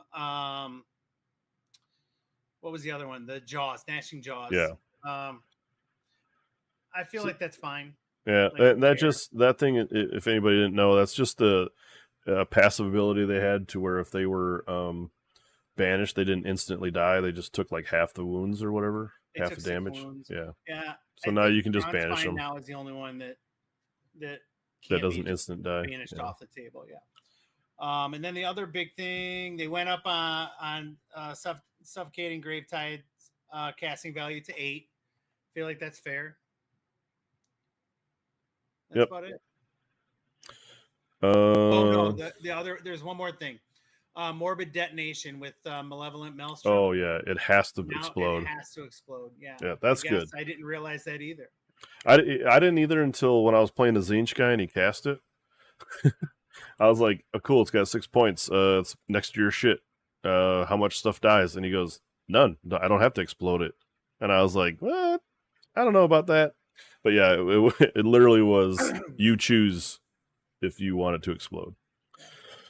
So realistically, you could keep that shit tucked behind something, charge it up, and then like run it into something, and then at the end of the turn, just make it explode. It's a little bit more dangerous now, but I think that's the way me and you were playing it anyway. So, I'm just, yours is a lot, and there's a. I'm not going to read off yours. I'm just going to read what I got here in front of me, which is just from the community site. Honor Guard, they fixed that. Yep. This is just general stuff, not army stuff. So now when you do priority target, you can only choose another honor guard or the general. So now it's going to make it so people are less afraid to put stuff in their general's regiment. Correct. And they limited the range of it to 12 inches. 12 inches, yeah. Yeah. Which actually is going to end up causing problems because there's going to be 1-drop and more 2-drop armies now. That's fine. I mean, like, you're just going to readjust your drops. So what? Well, yeah, but I mean, I feel like there's just going to be less characters. I don't know. I mean, it's a fine change. I don't know. I mean, it needed to be adjusted. Yeah. I think it is adjusted enough to where you're not going to rely on making your big reinforced unit of shooty dudes get the +1/+1 to the shooting attacks, because it's like people stay out of the range of that or whatever. Yeah, so like against Ethan, so just for example, in my list, my daughter's a Kane. Against Ethan, he's playing with that big who's that boss guy for Catacross.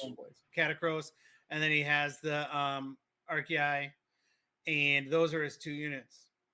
So I would keep priority target because I want to shoot at both of those. But against somebody else, I might use like one of my other units to increase my ward save to a 5-up when they're close to my general. Yeah. You know? Sure. So, I mean, you know, so I have a little bit of like wiggle room there, like how I want to run it. Yeah, you're not automatically locked into one now, depending on what army you play. Yeah. The other thing about the shooting is what I had pulled up on the page here is now in the shooting phase you can use all-out defense against the counter or the covering fire command. Fire. Yeah, that's a needed change. Yeah, I think that's quality of life, because even though they're -1 to hit, like, you couldn't make your save any better. So you were eating a ton of damage on your opponent's, or like, you know, your opponent, on your own turn. So yeah, that was a fantastic change for that. The other army-wide rule they changed, and it might be on the page before, I don't know. They clarified rules for faction train for fighting and piling in. I think the only faction train I can think of that moves, I think that's what they're talking about, is the Maw Pit. Oh, the Maw Pit. Well, it has a fighting ability. I don't know if it moves or not, but yeah, they make some clarifications on faction train, whether it has an attack profile or not, and that kind of thing. So I think we're on to order now. So changes in order. Unless there's something else there. That's just FAQ stuff that you're looking at. I think we went over most of this. Yeah, that was the endless spell stuff. All right, faction packs. This doesn't really list them. I think this lists them alphabetical. Maybe not even that. Maybe. Blades of Corn had the Wrath Axe changed. Just their ability as a charge phase ability now, so it's a little easier to use. Yeah. Yep. So not that big a thing. Sculptor, they just changed. No, that's not new. I know. They just clarified the timing. Okay. Yeah. Only. What's next? Free Guild Fusiliers. Yeah, cities. So before, apparently, when they were in their fortified position. formation, they could not choose which shot to use, and I don't think I ever played it that way. Me and Ethan have only played it a handful of times, and we've always just assumed you could switch or pick, but now you can definitely pick. Yeah, so that's cool. Easy. Daughters of Cain had their battle formation clarified to where if you used or if you attempted to use the Shadow Paths ability, which is the teleport thing, it didn't, like, if you failed it, you were still able to now move your character, move your unit. Yeah. So that was like before, because it had a move. It was a move ability. Like if you attempted the ability and then failed, you couldn't actually move your things of movement. So at least they took the core keyword away from that. So now you can do it. Right. Tzeentch. They made some changes to the Burning Weird Flame and Quenching the Flames, so they can affect manifestations and faction terrain. They changed Shield of Fate, so it has to target Tzeentch unit now. Chaos Spawn can be set up on the battlefield edge during deployment. Yeah, before you had to like keep it off. Yeah, and then bring it on. And then Burning Sigil is reworked for the effect of the Radiant Transmit. Yeah, I think people are pretty high on this change, so it actually will benefit you now. Yeah. There's a small debuff to the Charnel Throne. You now cannot you can't get out of the throne the same turn you put a dude into the throne anymore, which is outrageous. I think it needed to be changed. It was like too broken. How? Yeah, fuck off.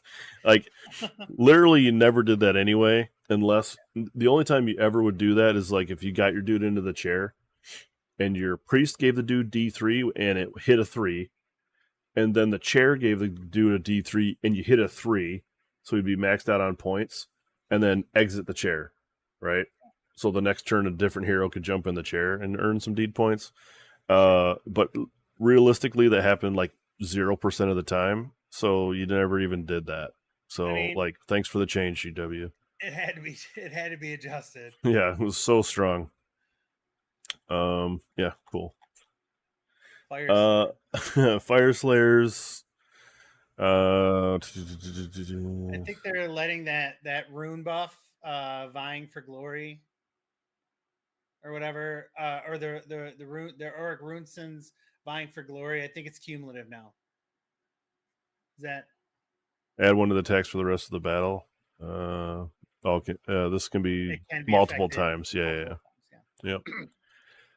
So that's a quality of life improvement, I guess. Yeah.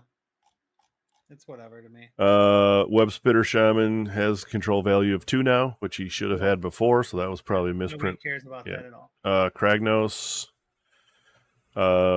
Change of the timing of the end of Empires to your charge phase. Add 1 to the number of dice rolled. It's probably when you use it. Maybe you used it in the hero phase before, but now it's in the charge phase. Or something. Yeah, it makes more. Yeah, okay. Yeah, it makes more sense to be a charge phase ability to do in charge phase. Cool. Slaanesh battle trait. I like this change. They changed the temptation dice. Before, Your opponent rolled a die on a 1 or a 2. They took some damage, but they still got to use a 6. Now, when you roll a 1 or a 2, you have to replace their roll with that value instead of a 6. Right. So, I mean, there's a actual negative. Right.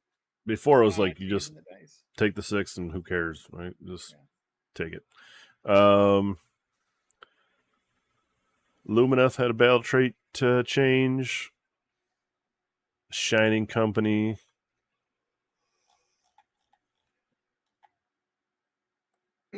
Only gives -1 to hit if the friendly unit didn't charge or use Power of Heish. So basically, if you're standing there defensively, you're -1 to hit. If you're attacking or you're getting extra bonuses to your crits, you don't get it. They changed some timing things with the voice of Tyrion on whatever her name is. Yeah, the Warden. Yeah. And then the Shrine, they just changed the timing for entering and exiting, just like all the rest. Yeah, same thing as the chair. Nurgle. They actually did. This is kind of cool. So they probably needed this. They actually had added a new battle trait for the army as a passive ability. So they gave them the new ability, Burst Pustules. It is a different way of them being able to like spread the disease. So each time a diseased army would be destroyed before the last model in that unit is removed, roll a dice. On a 3-up, you pick another unit, enemy unit within 9, and then that unit is now diseased. Pretty cool. I mean, I get there are some drawbacks here. Obviously, it's a new ability, which is kind of neat. But you have to roll the 3-up. That's half the problem, literally. And the other problem is you actually have to kill a unit with Nurgle. So good luck with that. But if you happen to do it, you could like this would be good in a scenario where you whittled down a unit or whatever, and then they had a hero within 9 inches, and then you could just be like, bam, now the hero's diseased. And the hero might take some, ticking time bomb stuff. And then that guy would blow up. And then on a 3-up, you pass it to another hero or whatever, right? Like that could be something. That'd be kind of cool. They made a change to Bloab's effect of the miasma of pestilence. Okay.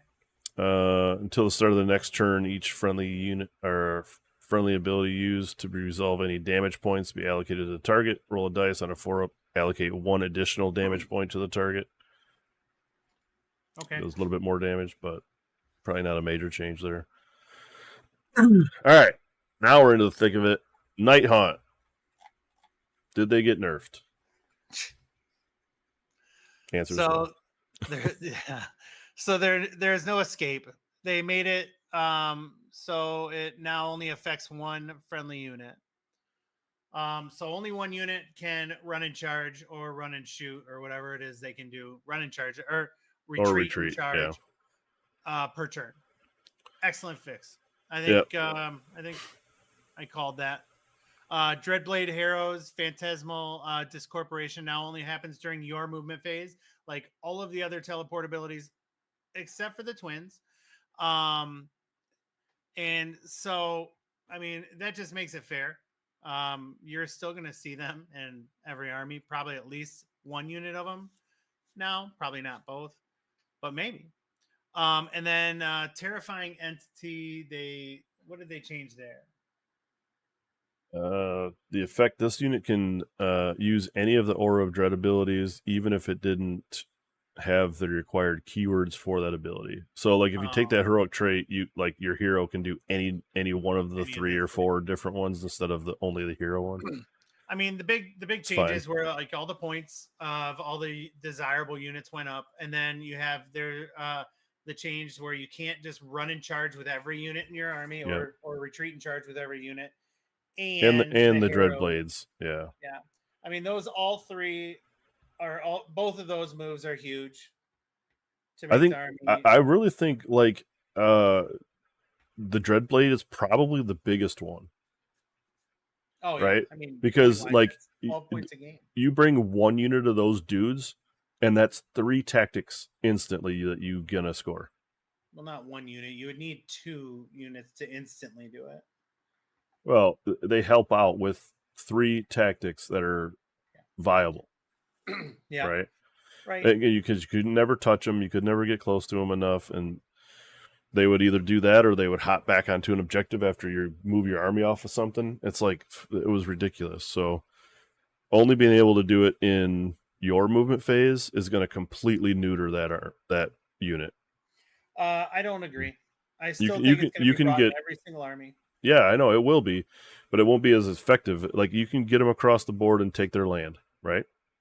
Yep. Turn 1, take their land. You can't teleport them in a position that they're safe to where if you did teleport them and then moving them to the edge of the board or whatever to get surround or whatever, because you can't do it during your opponent's turn anymore. Right, So, but you can take a piece of terrain over by the edge of the board, and if you move them both, you move one over and then the other. I mean, it's still you can still work it out. They're not completely neutered.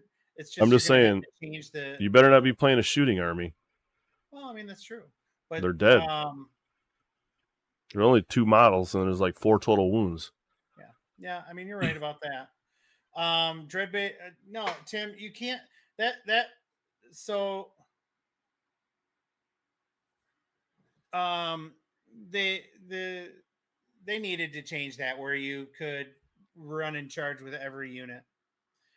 I mean, it was absolutely ridiculous. I mean, having only played one time with them or against them, and then they bring all that stuff back from board edges and shit, and then they just fucking Last edition it fine. worked different though last time. It was a different game last edition. Yeah. I mean, they were ridiculously devastating. This edition, it's I mean, they're not nerfed enough. I'll tell you that right now. They're still going to be real good. More changes.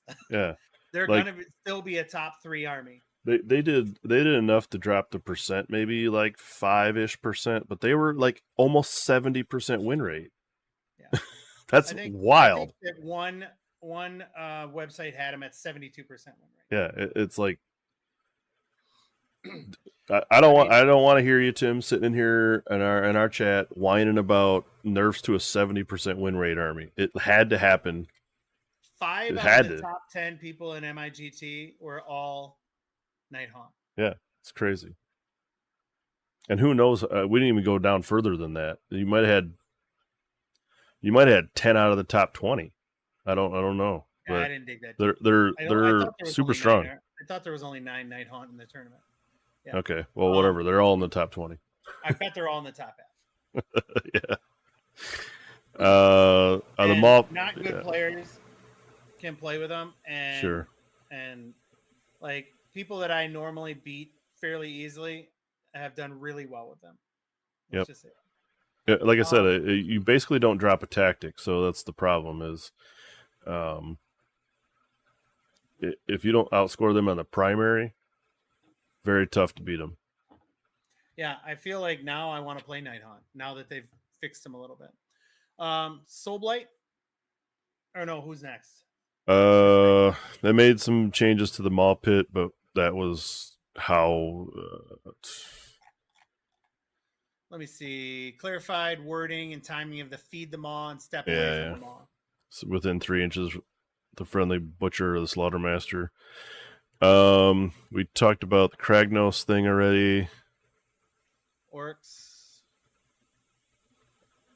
Iron Jaws. Oh yeah. So this is what makes Iron Jaws interesting to me now, is you can call the Wa for each hero in the army can call the Wa once per battle. So theoretically, you could call the Wa every single turn if you had 5 heroes, It's a super good change for them because I think they need stuff like that to boost them up in a competitive standpoint. It did help quite a bit when you're I mean plus one to charge is pretty good, but also it's what other the plus one attacks was it, I think. Yeah. So if you're plus one attacks and plus one to charge, it just helps them out with some of their damage output, and getting your stuff into something kind of a little bit more reliably. And that's just the WA bonus. So, I mean, you can still get them in there an all out attack or whatever.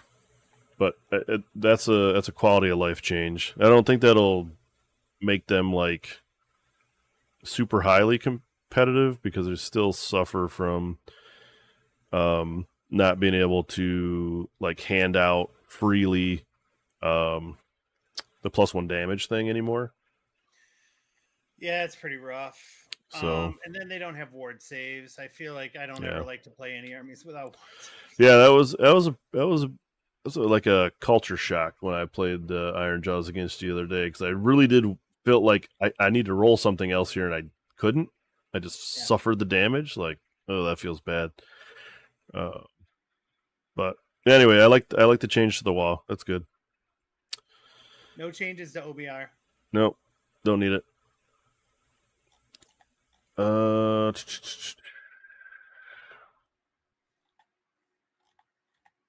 What was after OBR? Seraphon. Seraphon. Yeah, remove keyword from the.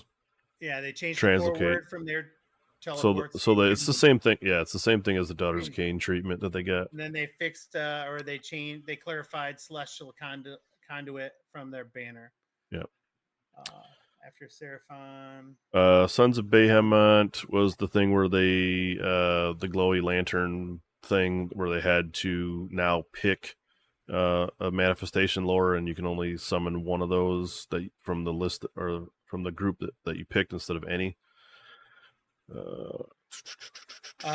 Actually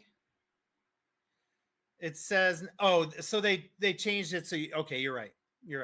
They changed it so you have to pick it in during your army composition instead of during the deployment. Yes. And then they also clarified how to get Orphan land and how it interacts with objectives and special scoring requirements. I'm not sure what they changed there. They think they list this Kragnos in every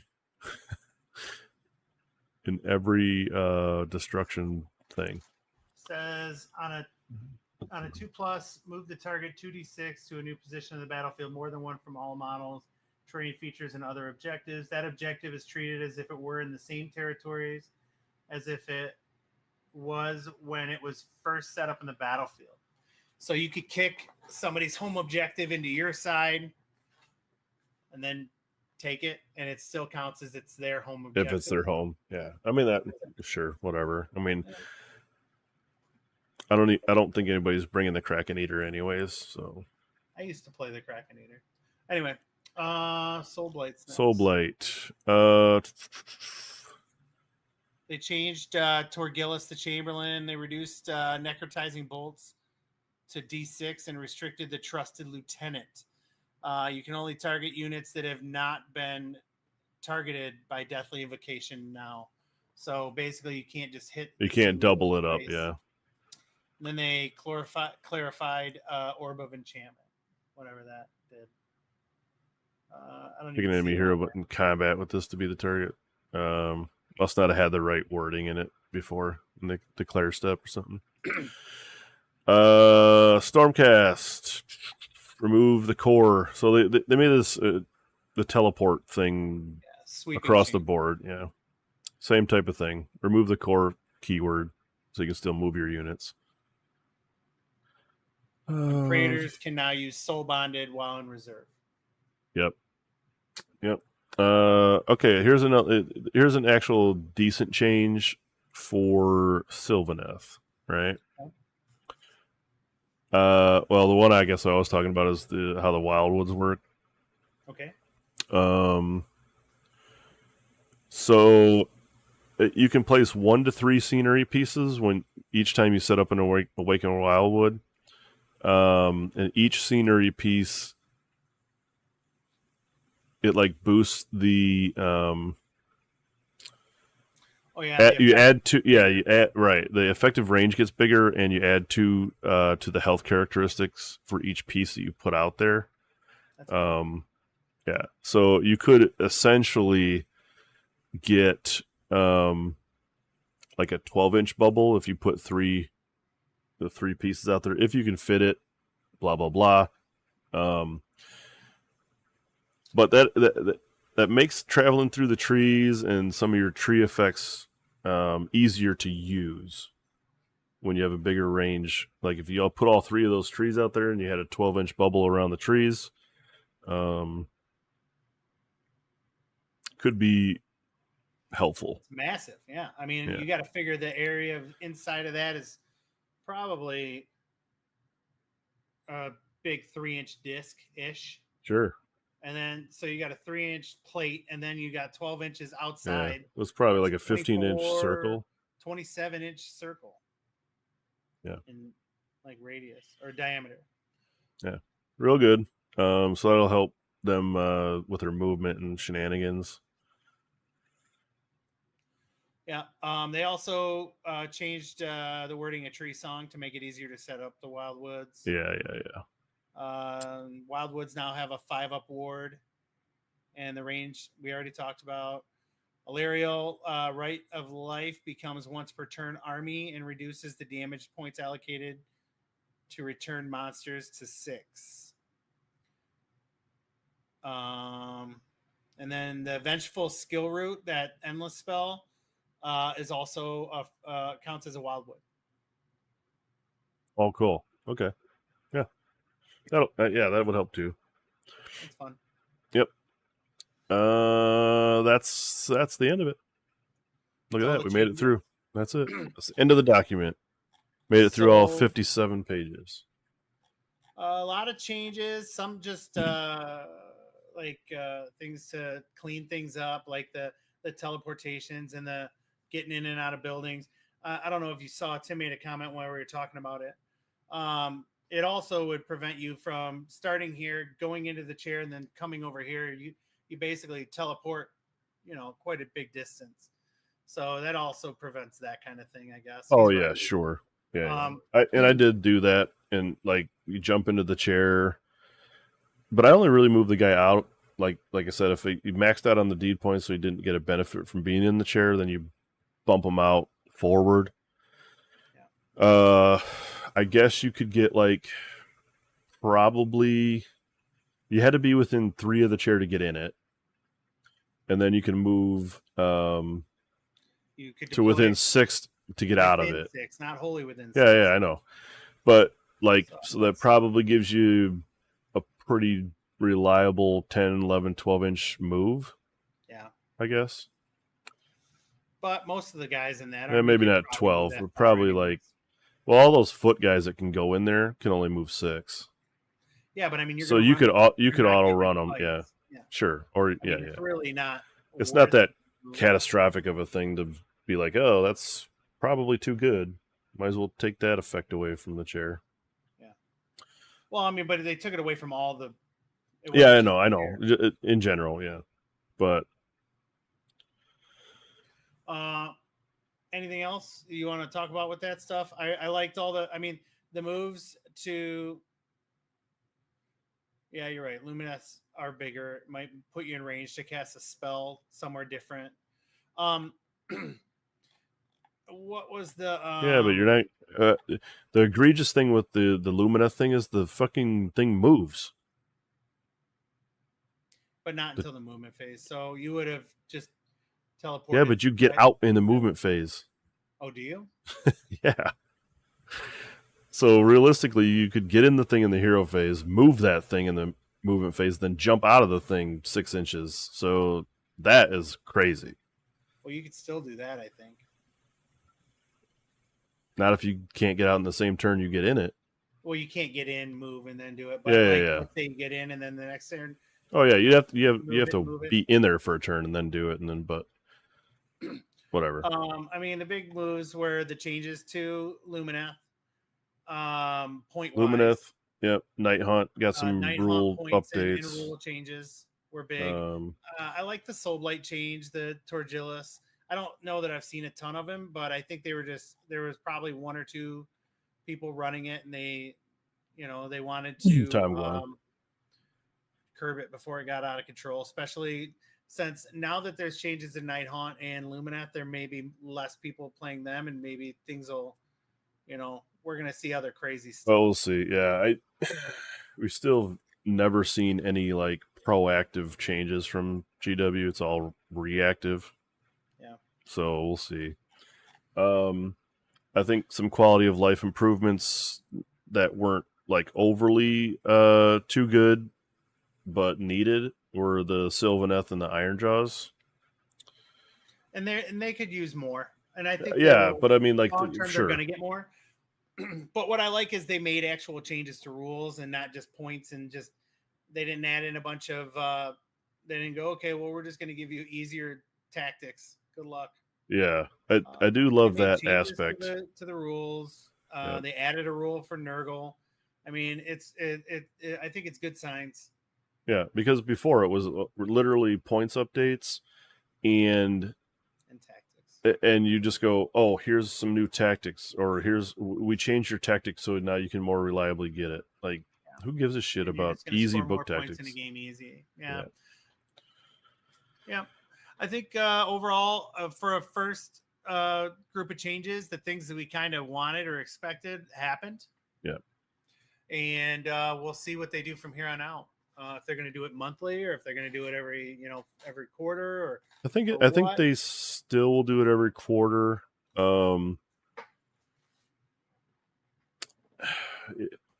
It's still gonna, like, they made some decent changes to the highest performing army, but not all of the high performing armies. I mean, they made changes. Not enough to like where it's gonna knock them down a lot. Like, if you're playing LRL, you're still playing LRL. If you're playing slaves, you're still playing slaves.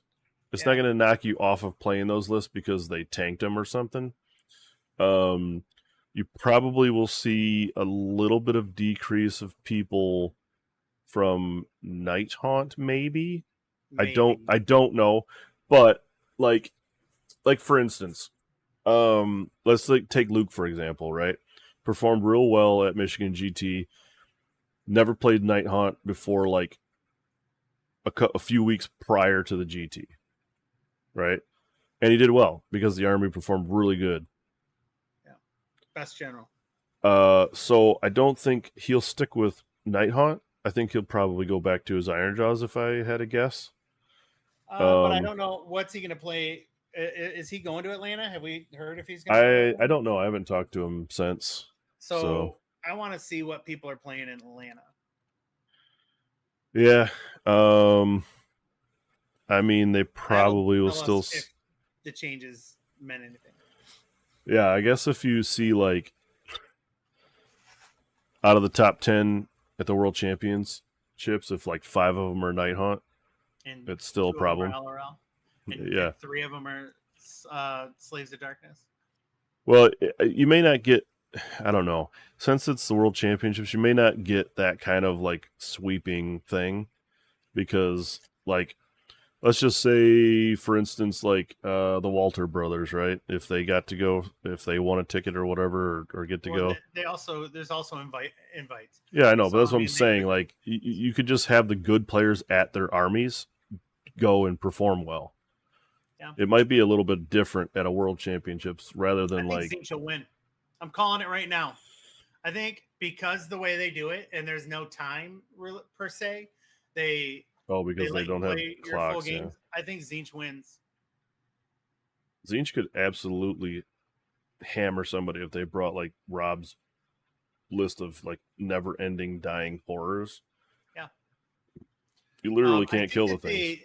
They actually made a ruling, according to Rob on Honest Wargamer. They made like a ruling that chess clocks are not even in the spirit of the game for GW. And then he was kind of making it seem like they said that if somebody takes a long time. That's just how the game goes.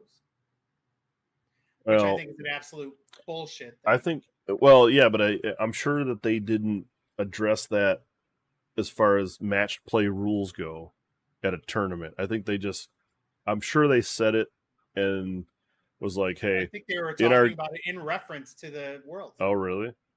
Well, Because well, I somebody don't know. asked I why they didn't. didn't do Chess Box at Worlds. I guess you want to. I don't know. Like, I get their point because, like, we've played games, right, where we literally would take quite a while to play out the game just because we wanted to see all the rounds or whatever instead of just talking something out. So I imagine in their eyes is like, hey, we got the best players in the world vying over like the coveted world championship prize. It'd be pretty bad if they were like, all right, you guys are out of time. Talk out the last 2 rounds. Yeah. That kind of thing. They probably want to see all the rounds played so they can pick a clear winner. You know what I mean? Instead of the normal how a tournament would go, as if like you didn't get through all your game, or it prevents people from like just conceding after getting smashed in one turn. Yeah. Or something like that. So that's probably why they made the comment about that. But again, if I was GW, I wouldn't want people to use chess clocks for my game. All that's going to do is limit your ability to play what you want to play. Like, if it was an actual rule that you had to use a chess clock, no one would ever play a horde army. I don't think many people play horde armies anyways because they want Just to saying, like like you would never play a list that you couldn't play fast. Yeah. So. Yeah, I don't know. I don't care either way, I guess, per se. I don't know how you would even put in a player conduct delay of game penalty. You'd have to have too many TOs and like.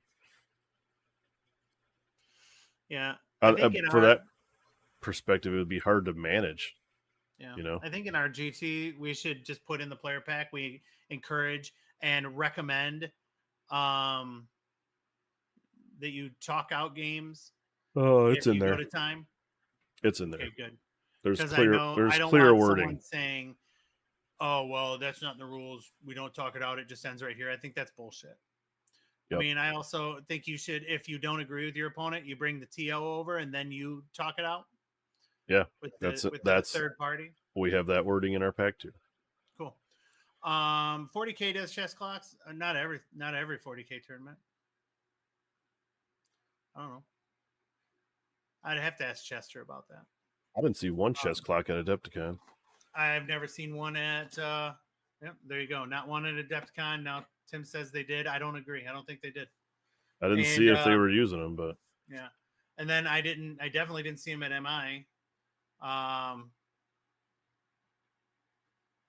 don't know.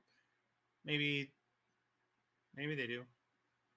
40K is a game for fucking losers and whiners and dickheads. So there's a lot of fucking scammers. How do you really feel about that? There's a lot of scammers that fucking would cheat and would do that kind of stuff. AoS doesn't. What do you mean? There's never been any dice found in any toilets in any events. Yeah, I don't know. Said no one ever. Yeah, I don't know. It's wild. I mean, it's pretty wild if you have to like try to cheat to win games. Yeah. Like, isn't the point of just playing a game to have fun? Yep. But some people only think it's fun to win. I don't know. So anyway, what do you think? Yeah, I think. Overall, I think the changes were good.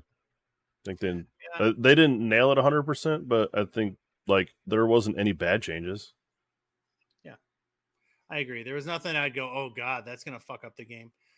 I think what I think is it's time to like and subscribe and follow all of our. Shit, we didn't even do that yet.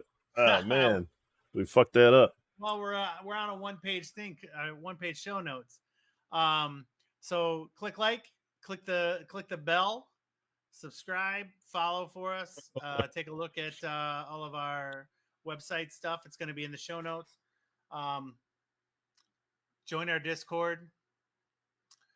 Leave us a message on here in case we missed anything that you think they should have changed, or you think they messed something up and we're missing it. I don't know. Yeah. Let's give a nice slow clap to Tim for making the show and for being here the whole time and Yeah. chatting it up. There you go, somebody Tim. else to talk to. I loved it. Tim's the MVP of the show. Should have been print and train, but I mean, yeah, okay. Yeah, I mean, only if you're print and train, you're allowed to be in the chat. So yeah, so it's no, gonna be anybody else a can. rule. Only Tim can be in the chat if he's print and train. All right. I guess that wraps it up for this week. Yep. We'll be back next week from the Ohana room. I want to say we're definitely gonna be in the Ohana room next week. or at least one of us will be. I'll be rolling on a 9 to possibly 11-day stretch.